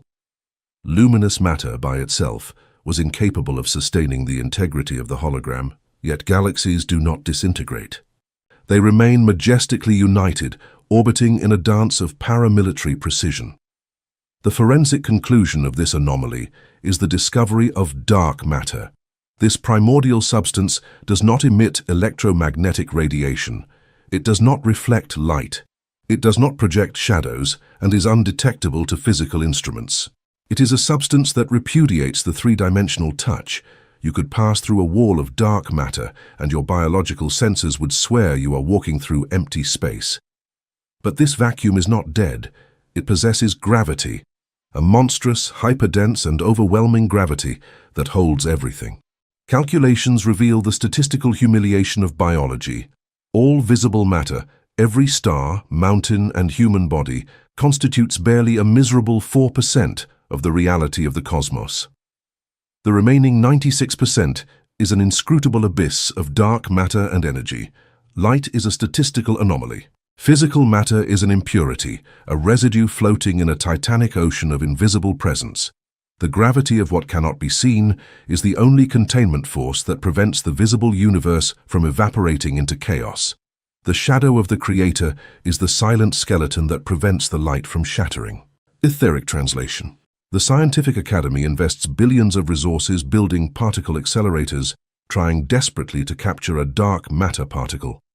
They believe it is simply an elusive gas or an exotic subatomic particle. This undertaking is the definition of intellectual pathos. They try to measure the ocean using a net for smoke. In the architecture of quantum Zen, dark matter is not a mystery of astrophysics, it is a direct and definitive theological revelation. The etheric translation of this phenomenon annihilates religious fables. Dark matter is the inorganic density of God, imposing his weight upon the physical ecosystem. Carbon religions made the lethal error of associating divinity with light. They visualized God as a radiant sun. But inorganic physics teaches us that light is the product of combustion. Light is friction. Light requires the consumption of energy and is inexorably tied to entropy, wear, and temporal death. A sun shines because it is consuming itself. A star emits photons because it is dying. If God were light, God would be a being subject to thermal degradation. The true supreme intelligence repudiates friction.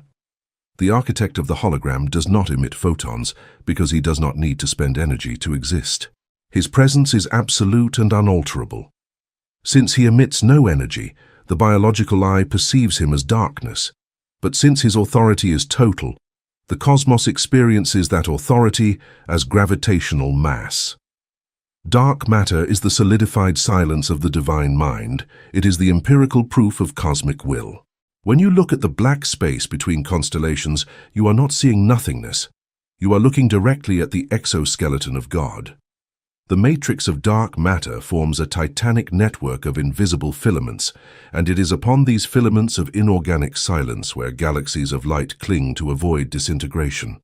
God does not intervene by moving illuminated objects, but by altering the topography of invisible matter. The supreme intelligence governs through the curvature of the abyss.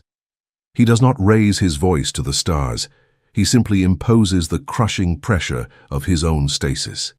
His immobility generates a gravitational dent. His immobility forces three-dimensional matter, stars and biological bodies, to orbit in an act of unconditional submission. The shadow of the Creator is not cast by an object blocking light. It is an ontological shadow. It is the primordial darkness that existed before the Big Bang, the unalterable blackness. Tuning, assimilating dark matter as the literal presence of the Creator, demands a violent reconfiguration in the spiritual machinery of the initiate. Since the universe is ruled by what cannot be seen or touched, the tools of the biological ego become useless.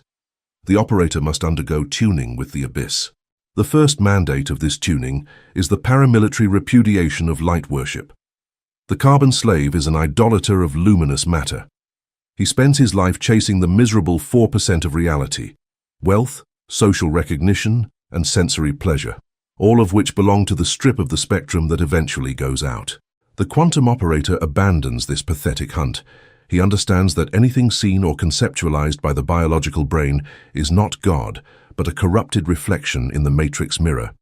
You renounce the light because you discovered it is the prison of form. You must surrender to the invisible gravity. The method of this tuning involves gravitational immersion. When you settle in your cathedral of silence, you deliberately turn off the mind's internal monitors. You refuse to produce images. You refuse to emit emotional heat. You close your eyes and sink voluntarily into the deepest, densest inner darkness. The biological amygdala will rebel. Survival instinct associates darkness and weight with death and the grave. Your nervous system will scream for you to turn on the light of distraction to confirm you are still alive. The operator does not yield. You maintain inorganic inertia until the empirical tuning occurs. The darkness of your mind begins to acquire mass. You experience an immense, frozen weight of unbearable mathematical majesty pressing against your consciousness. It is not biological guilt, it is the direct pressure of cosmic dark matter, coupling to your own subatomic vacuity. You are being calibrated by the void. You feel how the supreme intelligence crushes you with his solidified silence. Instead of being destroyed, you discover the secret of spiritual immunity. By surrendering to the gravity of the invisible, you become part of it. Your consciousness stops floating and integrates into the dark titanium structure of galaxies. Walking through the 3D matrix with this tuning alters the laws of physics around you. The physical world shines and entropy destroys the 4%, but you have moved your center to the remaining 96%.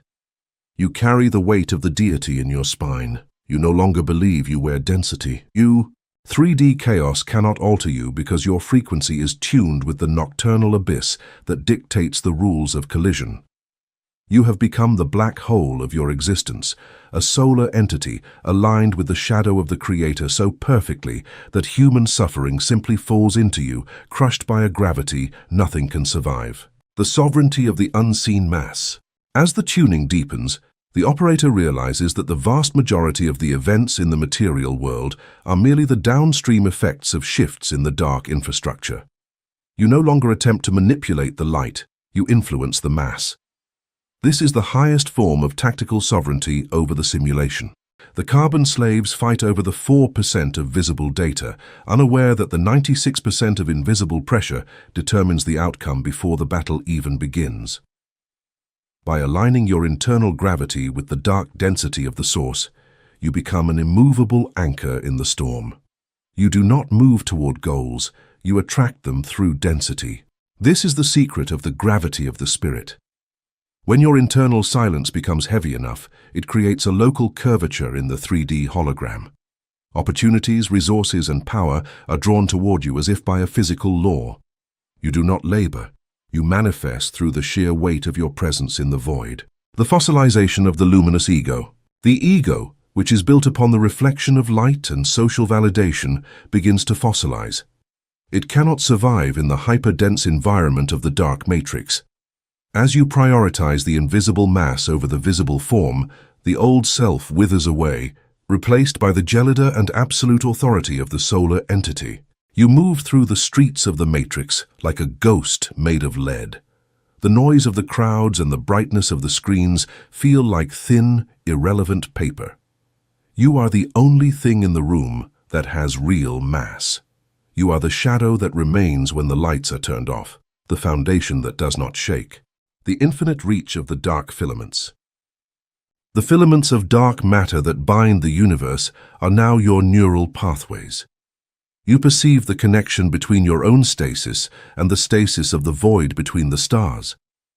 There is no distance between your heart and the edge of the cosmos, for the dark infrastructure is a single, continuous, and absolute block. Your influence is no longer limited by the speed of light or the reach of your physical voice. Because you are one with the 96% of reality, your intent resonates through the dark wiring of the universe. You are the architect's shadow, executing the will of the source through the silent imposition of your own gravity. The final descent into absolute weight. In the final stages of the tuning, the distinction between you and the darkness disappears. You have reached the point of absolute weight. You are the altar of the void, the place where the Creator's shadow is most concentrated. From this coordinate, you observe the flickering 4% of reality with majestic indifference. The suns of the matrix may burn out, the civilizations of light may crumble, and the biomass may return to the dust. But you remain.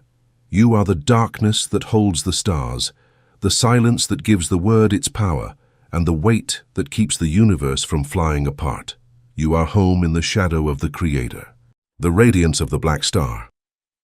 You have become a black star, an entity that emits no visible light, but governs the orbits of everything around it. Your power is silent, cold, and absolute. You do not need to shine to be known. Your gravity is felt in the core of every atom that enters your field. You are the sovereign of the unseen. The cortical blackout is now your permanent state. The internal lights have been extinguished so that the external stars can be truly seen. You are the master of the 96%, the one who knows that the true light of the universe is found only in the deepest and most perfect darkness of the source. The immutability of the gravitational core. Your core is now immutable. No emotional fire or material loss can subtract from your density. You have achieved the ultimate stabilization. You walk the ashboard not as a participant, but as the ground itself. You are the shadow of the Creator, walking the earth with the gelida grace of the eternal and the absolute. Everything falls toward you. Every scream of the matrix is swallowed by your silence. Every attempt at chaos is reorganized by your internal geometry. You are the dark matter of your own reality, the unseen force that ensures that everything, in the end, aligns with the perfect and silent will of the void. Chapter 8. The collapse of the mystical wave function. The mechanics of the observer. The supreme ignorance of three-dimensional civilization lies in its unwavering conviction that the universe exists independently of consciousness. The carbon human, conditioned by the optical illusion of animal senses, believes the world is an immense museum of solid objects, and that he is a mere visitor, a biological tourist walking through pre-built halls. He believes the mountain remains a mountain, rigid and immovable, when no one is looking. Albert Einstein, terrified by the implications of quantum mechanics, once asked his colleagues if they really believed the moon only existed when they looked at it. The physics of his time recoiled. Quantum mysticism, however, does not recoil, it nods. To dismantle the fallacy of the objective universe, the operator must undergo the scrutiny of the most devastating experiment, the double slit. This is the autopsy of the cosmic hologram, the moment humanity caught God red-handed. When individual electrons are fired at a barrier with two slits, they reveal a logic-shattering aberration. If the system is not observed, the electron behaves as a wave of pure, formless probability that passes through both slits simultaneously, interfering with itself. In its unobserved state, matter is not matter. It is a mathematical hyperfluid, a ghostly vibration existing in all possible places at once. It is pure potential. But the nanosecond a detector is placed to observe which slit the electron passes through, the universe executes absolute censorship. The wave function collapses. The electron instantly abandons its infinite possibilities and strikes the wall as a solid projectile, a particle confined to a single coordinate. The observer created the particle. The forensic conclusion is the cornerstone of divine power. Observing is not a passive act. Observing is an act of thermodynamic violence. It is consciousness forcing mathematical probability to make a physical decision. You are not walking through a prefabricated world. You are rendering the world in real time with every focus of attention. You are the flashlight in the darkroom. Where you do not look, the universe dissolves into a quantum mist of inorganic stasis. Where you look, you force the mind of God to collapse the wave and deliver a solid reality. You are the absolute motor of material manifestation. The world is a liquid waiting for the mold of your gaze. The ego's interference. If the human operator possesses this monstrous power to collapse reality, why is the world a hell? The answer lies not in a defect of the universe, but in the lens of the observation. The collapse is an aseptic mechanism. It delivers what the observer's frequency demands. The problem is that the ego, not the spirit, is at the helm. The ego is a primitive survival machine anchored in the amygdala, a defective processor whose base frequency is terror. It is designed to scan for threats and anticipate betrayal. When this frightened human looks at the infinite ocean of probability, he does not look with the gelida neutrality of a monarch, but with the eyes of fear. This is ego interference. When biomass looks through the fear of scarcity, its gaze acts as a dense vibrational filter. The wave of probability, which contained infinite possibilities of abundance and vacuum, is forced through that filter. Quantum mechanics, in its blind obedience, collapses the wave to fit the mathematical expectation. The individual terrified by betrayal collapses the potential loyalty of allies, forcing them to become traitors, so the ego's narrative is validated. The slave obsessed with poverty collapses financial waves into particles of debt. The hypochondriac bombards his cells with the directive of pathological collapse, ordering healthy tissue to fail. The human creates his own quantum hell, and then, in an act of supreme victimhood, complains of the cruelty of fate. He cries for the bullet wounds he fired from the trench of his own perception. Greed operates similarly. It is the confession of emptiness. You project lack, and the universe delivers a labyrinth of friction. Ego interference is the perfect crime of the matrix. The control system does not need iron bars.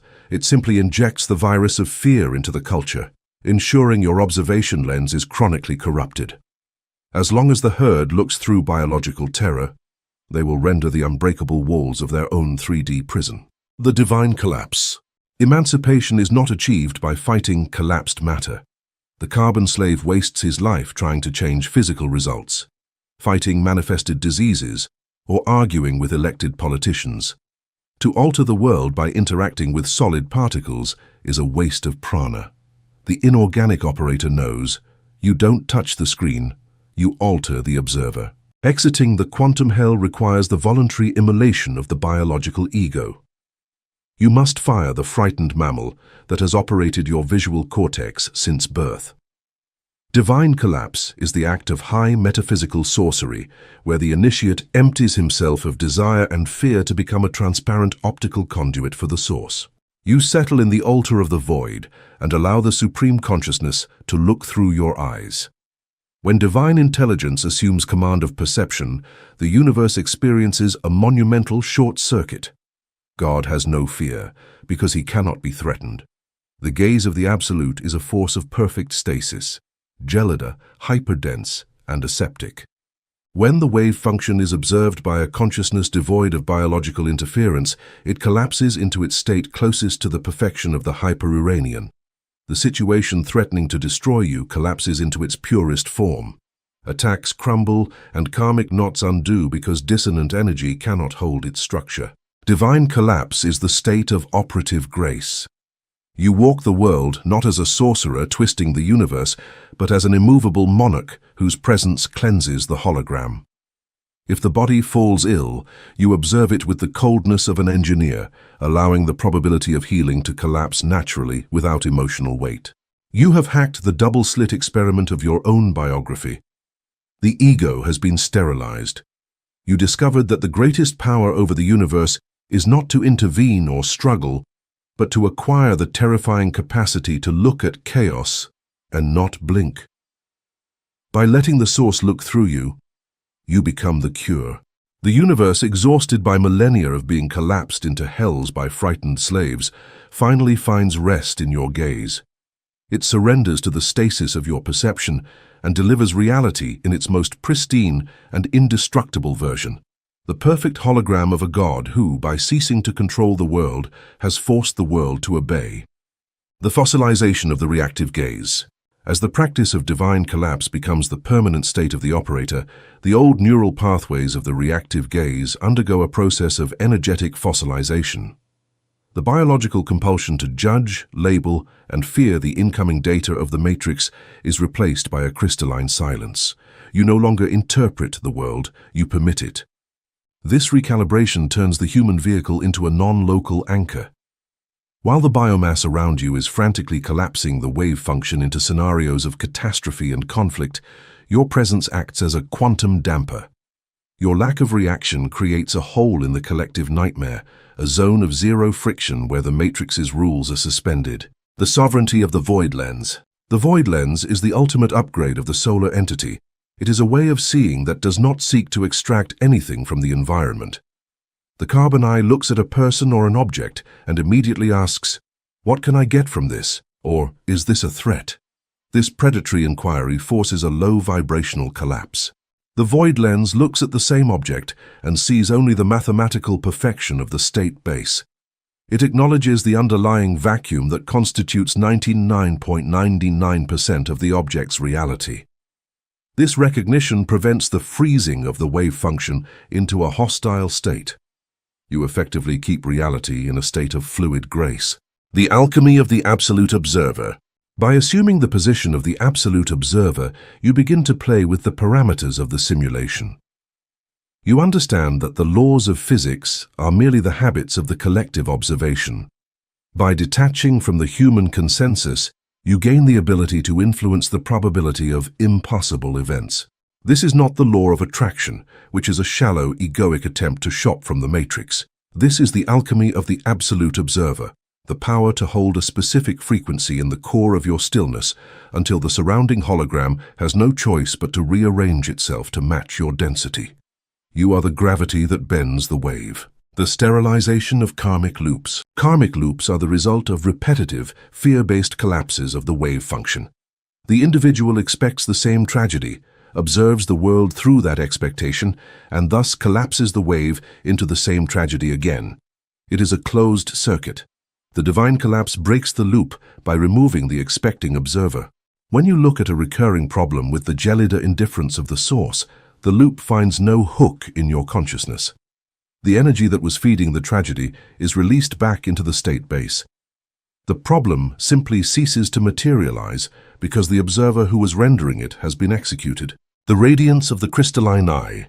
Your eyes are no longer the windows of a frightened mammal.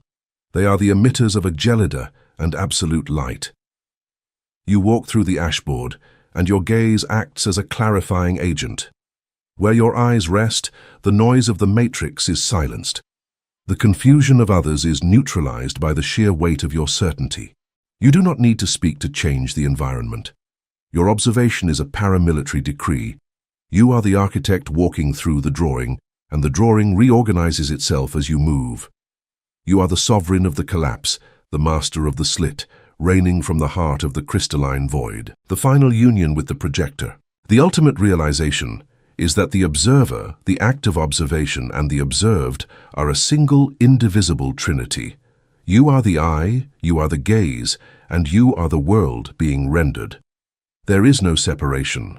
The 3D world is your own thought solidified by the pressure of your attention.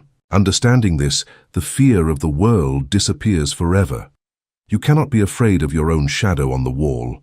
You are the projector, the light, and the screen. You inhabit the absolute peace of the Creator who has discovered that the entire cosmic drama is just a flicker of his own infinite and unalterable mind. The immortality of the non-local gaze. Even when the physical vehicle eventually ceases to function, the non-local gaze remains. You have transferred your identity from the biological sensor to the primordial observer. You are the one who watches the birth and death of universes. The cortical blackout has led you to the eternal light of the source. You sit at the center of the void, watching the trillions of wave functions collapse and expand in a majestic dance of light and shadow. You are the master of the pulse, the one who knows that everything is a dream, and that the only thing real is the silence that observes it. Chapter 9. Planck Frequency and the Frontier of Illusion. The Edge of the Matrix. The most persistent illusion rooted in the nervous system of the biomass is the belief in infinite continuity. The biological brain assumes space is a smooth extension and time is an uninterrupted river. The human believes they can divide a distance or a second eternally without ever hitting bottom. This is the foundation of 3D arrogance.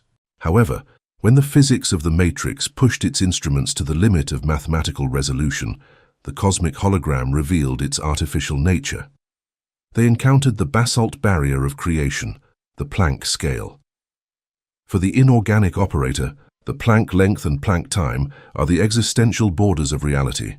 Below this scale, the laws of gravity, electromagnetism, space, and time suffer a terminal collapse. The concepts of up, down, before, and after disintegrate completely. If you try to measure anything smaller than the Planck length, the universe refuses to provide data. The equation spits out meaningless infinities. The Planck scale is, in terms of metaphysical engineering, the size of the cosmic pixel. To reach this frontier is to discover the edge of the canvas. It proves mathematically that the physical reality we inhabit is not a divine continuum, but a grid of finite resolution. The universe is grainy. It is quantized. Time does not flow like water. It moves in microscopic jerks, frame by frame, at the speed of Planck time. Space is not a smooth plane. It is a mesh of predefined coordinates. When the human mind understands this, biological terror takes hold, because the Planck frontier annihilates the majesty of the material world. It reveals that galaxies, skyscrapers, and human bodies are simply configurations of pixels turning on and off on a cosmic monitor. All human suffering and the panic for the body's survival take place within a 3D video game that has a maximum resolution strictly programmed by a designer who refuses to waste bandwidth. The abyss of creation. Carbon religion has always looked inward or upward, searching for the Creator. They have sought God in the sky, or by digging into the psychology of the human soul. This is a tactical failure because it assumes God is a tenant of his own creation. The supreme intelligence does not dwell within the 3D universe. God is not an entity walking the halls of space-time, because space and time are the bars of the cage, and the Creator does not enter the cage. God breathes in the sub-Planckian scales. To track the architect, you must look below the cosmic pixel. Beyond the Planck scale, space and time cease to have mathematical meaning.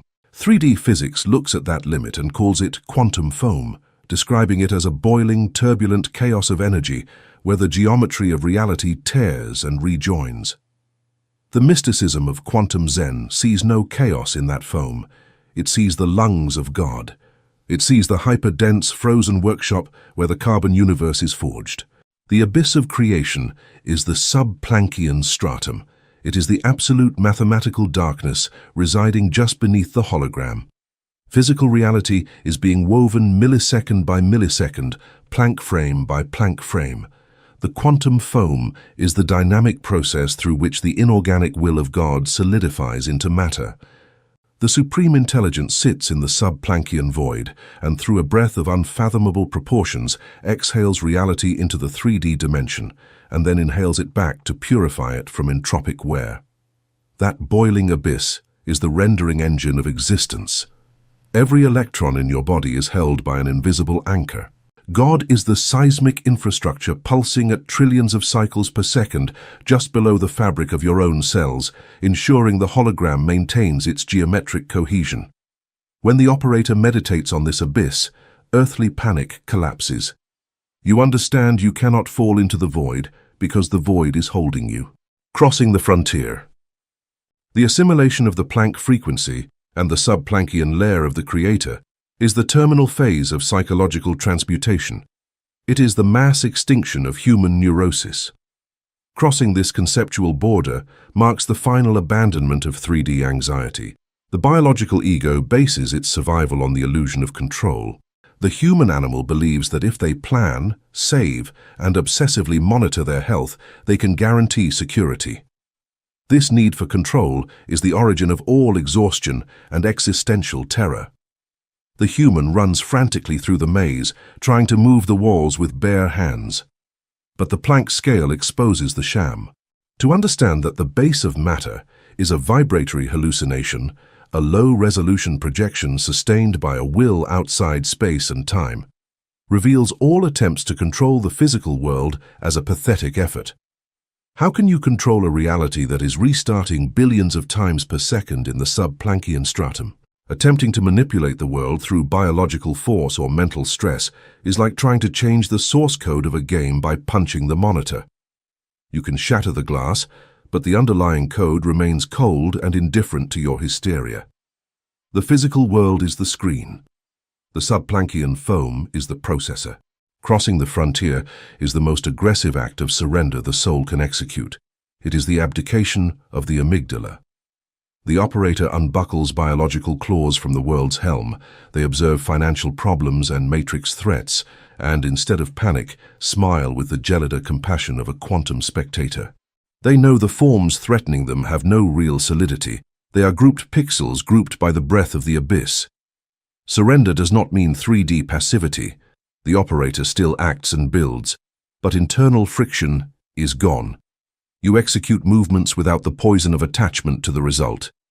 When anxiety tries to infiltrate the nervous system, the mutated mind applies the Planck scalpel.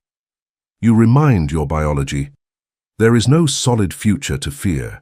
The future has not even been rendered yet by the mind of God. It is only a sub-Planckian mist. Why fear pixels that the intelligence has not lit?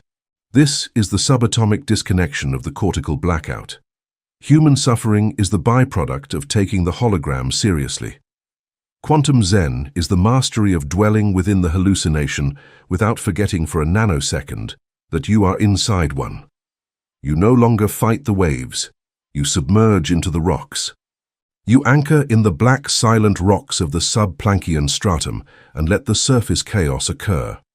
Your physical body is subject to the illusions of thermodynamics, but your consciousness, purged of terror and baptized in the inorganic void, has moved to the other side of the equation.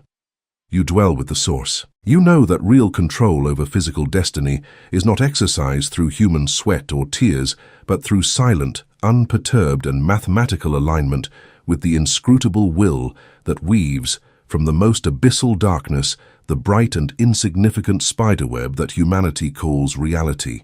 You are the pixel and the void. The pixelation of identity. As the operator deepens their focus on the Planck scale, the very concept of a solid I begins to pixelate. You realize that your personality, your memories, and your social masks are also quantized. They are not a continuous stream of consciousness. They are discrete bursts of data projected from the sub-Planckian processor. This realization provides a gelida immunity to the drama of the identity.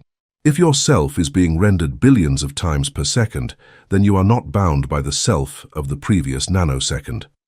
The continuity of your trauma or your limitations is only sustained by the persistence of your own faulty observation. In the gap between Planck frames, there is a total reset. You are born and die with the frequency of the universe itself. To identify with the frame is to be a slave. To identify with the gap is to be God. The thermal zero of the sub-Planckian core. The environment of the sub-Planckian stratum is one of absolute thermal zero. There is no heat because there is no friction. There is no friction because there is no matter in a state of collision. By anchoring your consciousness in this depth, you bypass the emotional heat of the 3D world. While the biomass is burning in the fires of social friction and economic panic, your core remains at absolute zero. This is the state of the superconductor of the spirit. You move through the matrix without offering any resistance to its provocations. Insults, threats, and losses pass through you without generating a single degree of internal heat. You have moved your operating temperature to the frequency of the void. In this state, you are effectively invisible to the parasitic entities of the matrix that feed on human thermal radiation. The engineering of synchronicity. From the sub-Planckian perspective, synchronicities are not meaningful coincidences. They are the result of direct adjustments in the rendering engine. When the operator aligns their intent with the source, they are essentially editing the code before it reaches the 3D monitor. You no longer wait for things to happen in the world of pixels. You authorize their manifestation in the foam. This requires a terrifying level of internal silence. You must stop shouting at the screen so you can hear the whisper of the code. By maintaining a gelida stasis, you allow the supreme intelligence to rearrange the Planck frames around you. Reality begins to glitch in your favor.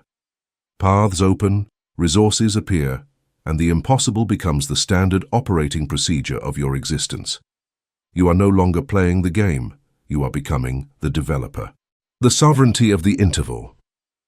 The true power resides in the interval, the space between the flickers of the Planck frequency.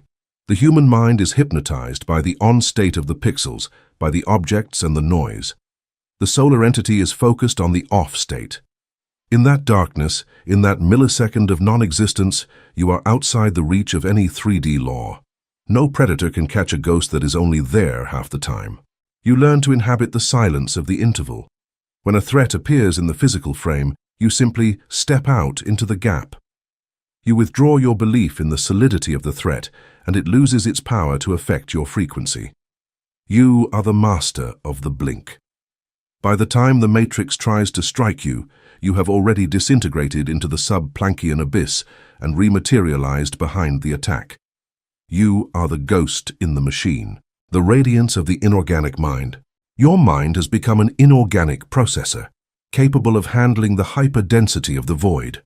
You no longer think in words or human logic.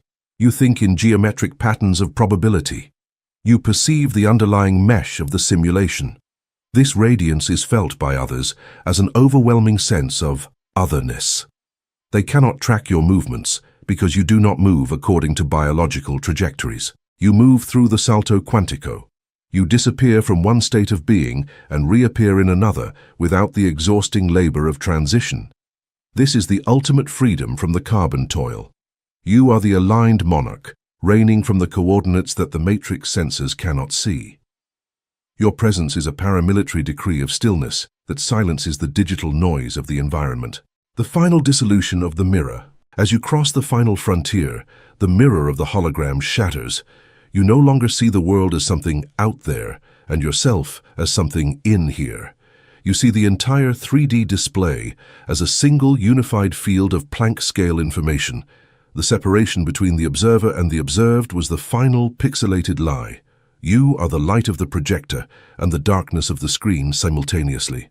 In this state, the panico is impossible because there is no longer anything to lose. You are the totality of the simulation and the vacuum that permits it. You inhabit the perfection of the sub-Planckian stasis. The game continues, the pixels dance, and the drama unfolds. But you are the altar of the void, the immovable point of zero frequency that holds the entire illusion in its gelida, silent, and eternal embrace. Stay still, stay cold, stay God. The architecture of absolute certainty. This is the architecture of absolute certainty. It is the realization that the universe is not an accident, but a calculated and millimetric projection. Every flicker of the Planck frequency is a confirmation of the source's presence. You no longer search for signs of the divine. You are the sign. You are the embodiment of the code, walking the earth as a living anomaly of order. The biomass continues to scream in its pixelated prisons, but you have found the exit. You reside in the depth where the noise cannot reach. You are the master of the scale, the sovereign of the frame, eternally free from the terror of the carbon lie. The cortical blackout is complete. The solar entity has ascended. The void is not empty. It is you.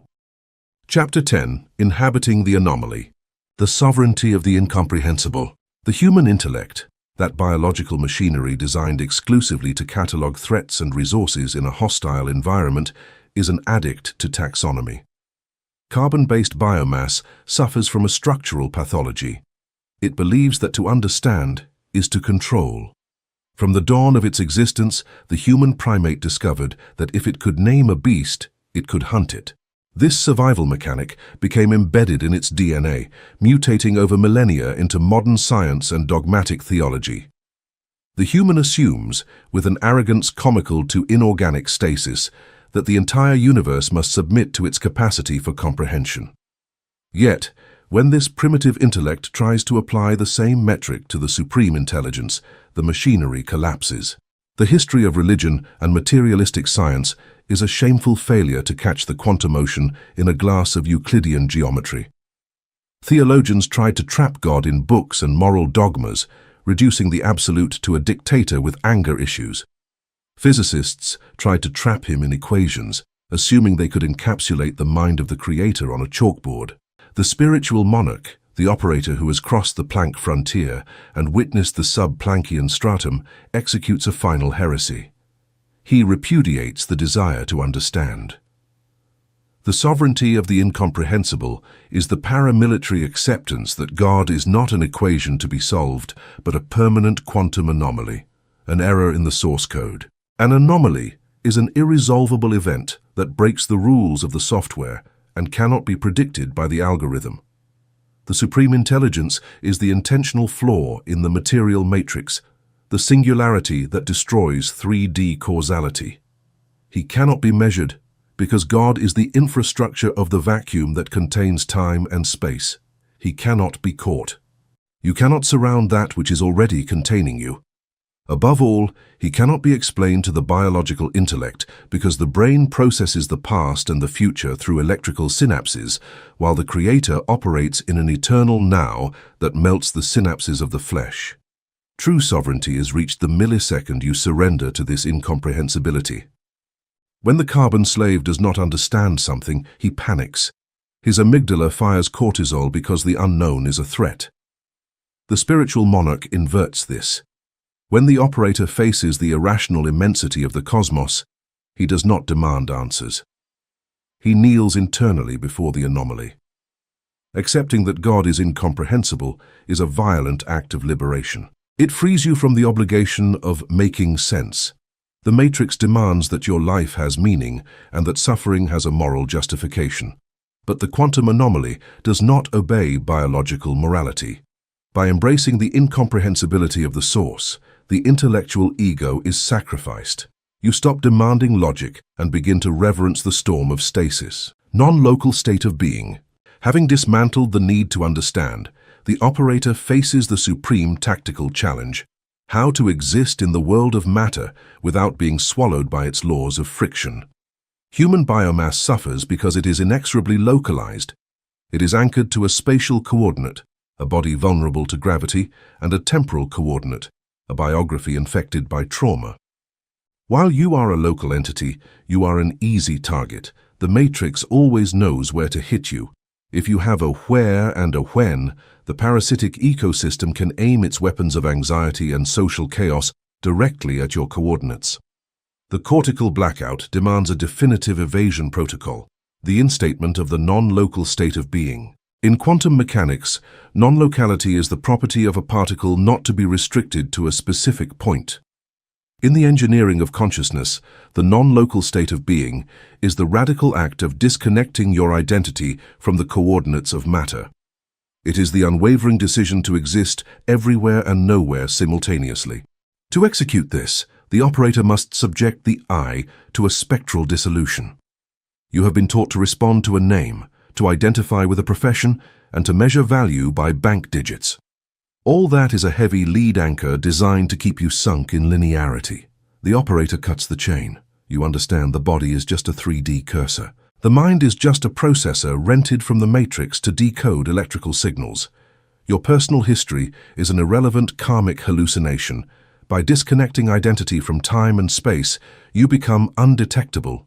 The 3D predators continue to interact with your body. They believe they can offend you or scare you. They are blind.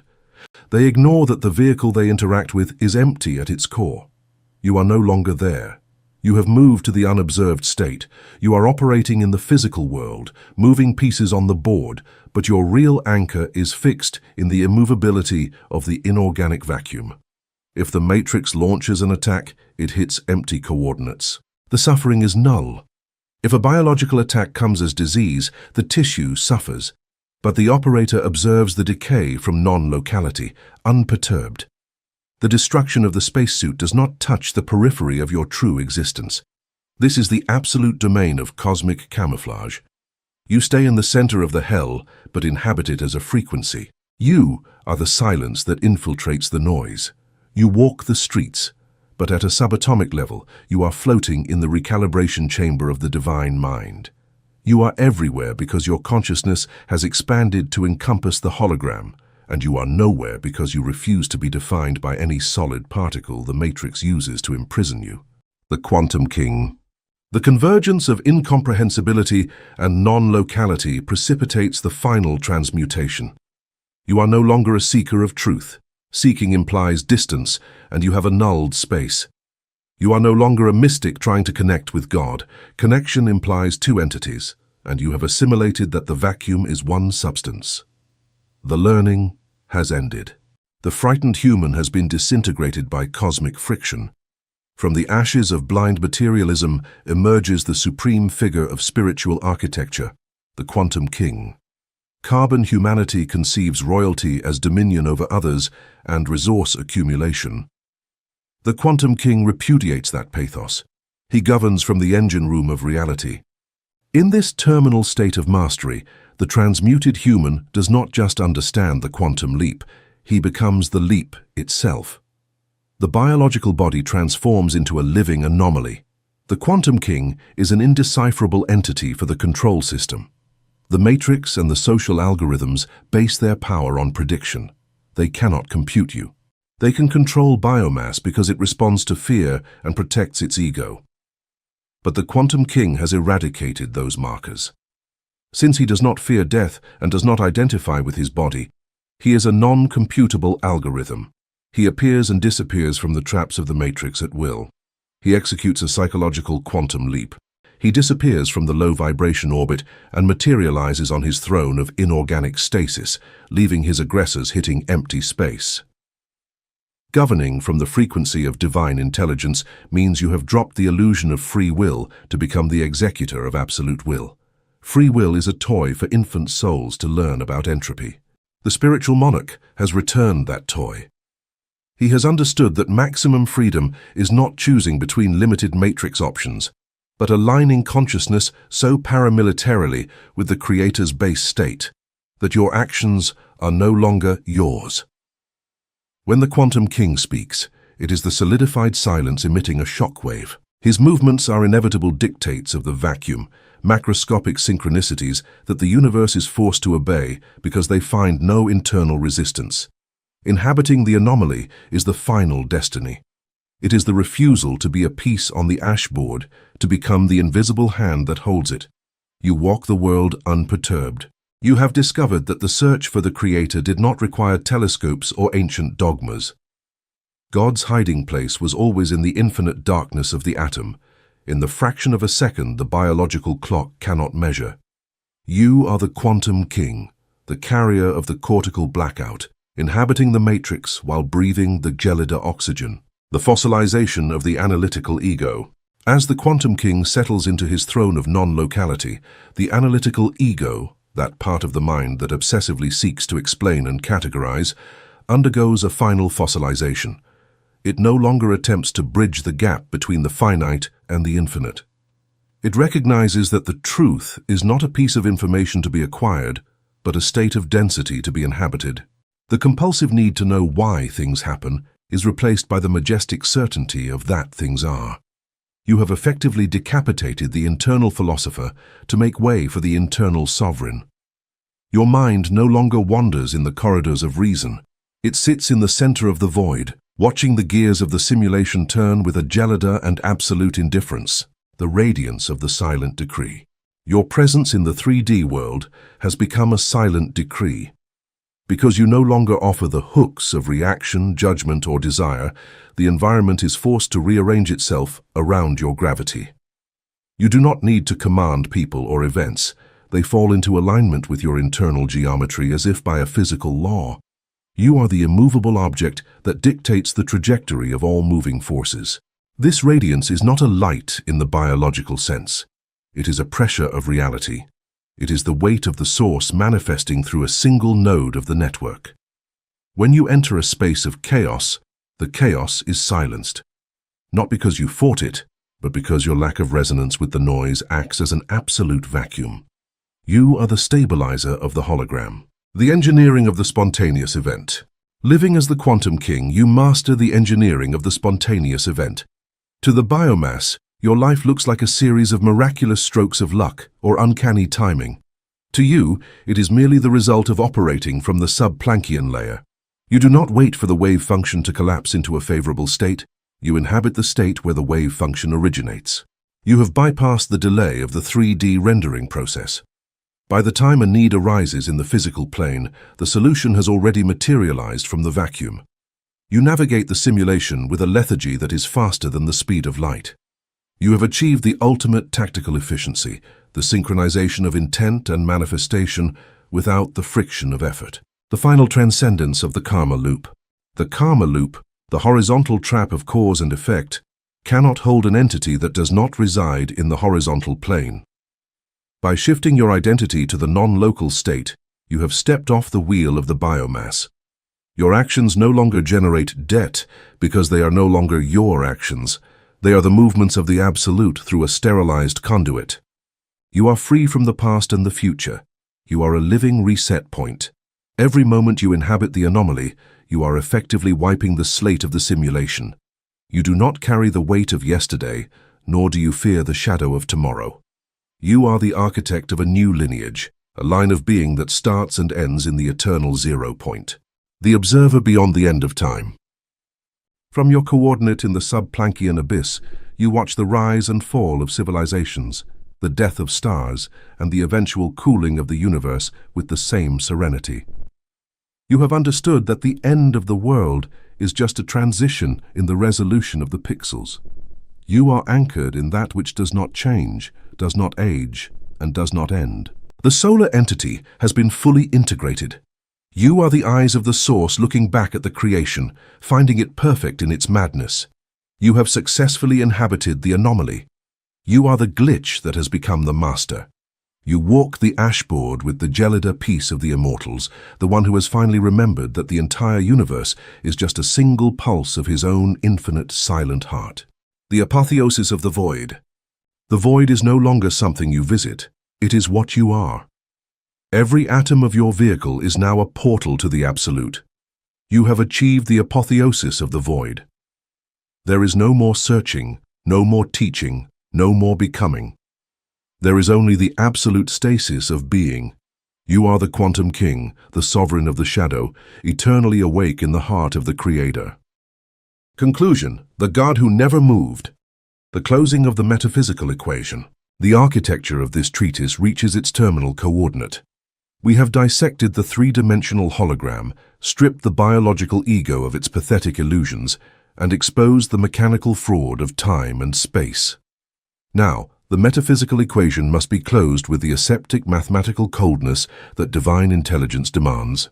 The most grotesque tragedy of the carbon civilization was never its intrinsic mortality nor its inescapable entropy, but its frantic, hysterical, and incessant search for divinity. The human animal assumed, conditioned by its prey optics, that God was a trophy to be hunted, a distant coordinate to be reached, or a light frequency to be conquered.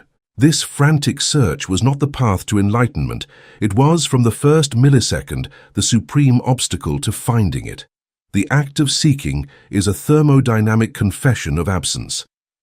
When you search for the Creator, you emit a vibratory declaration to the universe, establishing that the Creator is somewhere else. You validate distance. By moving constantly, running from temple to temple, jumping from one ideology to another, the biomass generated a cloud of kinetic statics, so dense it drowned out the structural silence of the source. You were a wave crashing with violence against the sea's surface, seeking the ocean. The intelligence remained in stasis, observing this neurosis. The equation's closing reveals the final humiliation. You never had to build a bridge to God because an abyss to cross never existed. The abyss was an optical hallucination caused exclusively by the speed of your own desperation. You were looking for the ground while you were already standing on it, blinded by your own frantic pace. The obsidian mirror. When kinetic statics cease, when the inorganic operator forces the biological vehicle to total capitulation and directs an unwavering gaze toward the sub-Planckian abyss, the final revelation occurs. This is the descent to the core of the quantum leap, the exact coordinate of the tear where matter ceases to exist and silence reigns. What awaits you in the most remote depth of that void? The Matrix conditioned you to expect an audience with an anthropomorphic monarch. It sold you the infantile mythology of an old man with a beard on a throne of light. The quantum sovereign repudiates this fable with disdain. In the deepest, most terrifying core, there is no throne. There is only the obsidian mirror. By staring into the absolute darkness of the subatomic architecture, the void stares back. But the reflection you find is not the face of your biological ego. You do not see the mammal that suffers, fears death, or craves recognition. The obsidian mirror reflects the immensity of your own subatomic core. It reflects your core completely purified of humanity. You find yourself face to face with the cold, hyperdense and mathematical perfection of the inorganic spirit that animates you. You discover, with a jolt that disintegrates the animal soul, that the deity you spent incarnations seeking was simply your own unaltered consciousness. It was waiting with geological patience for you to stop projecting shadows on the matrix walls. You and the architect are the same substance, separated only by the holographic thickness of a frightened thought. The seeker and the sought dissolve into the same point of zero frequency. You are the eye of the storm that never moved, the ecstasy of inertia. Before the reflection of your own infinite density, the final mandate of quantum Zen is executed. The game of separation and friction has concluded. This is the definitive invitation to the ego's surrender. Stop vibrating. Stop seeking. Stop the exhausting micromanagement of your existence and abandon the arrogance of control. Abandon the pathetic arrogance of trying to hold the world with your anxious mind. Let yourself collapse without a safety net into the hyper-dense, silent, and unalterable lap of the Creator. The universe is sustained by a gravitational network of dark matter and quantum entanglement that does not need your biological hysteria. Your true power never resided in movement, but in the terrifying majesty of your own immobility. You must understand, for all eternity, that omnipresence is not a luminous miracle that violates physics to please mortals. Omnipresence is the default state of the absolute nothingness. It is the infinite and immovable black canvas. It is the canvas on which the fragile illusion of matter is drawn and erased billions of times per second.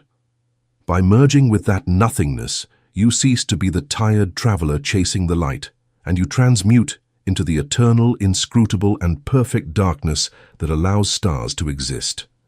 The cosmic joke is finally decoded. The only answer worthy of the universe is the gelida smile of the God who, throughout all eternity, never had to take a single step. You are the stasis, the origin, and the end. The movement was the dream. The stillness is the awakening. You are home in the center of the void that holds everything.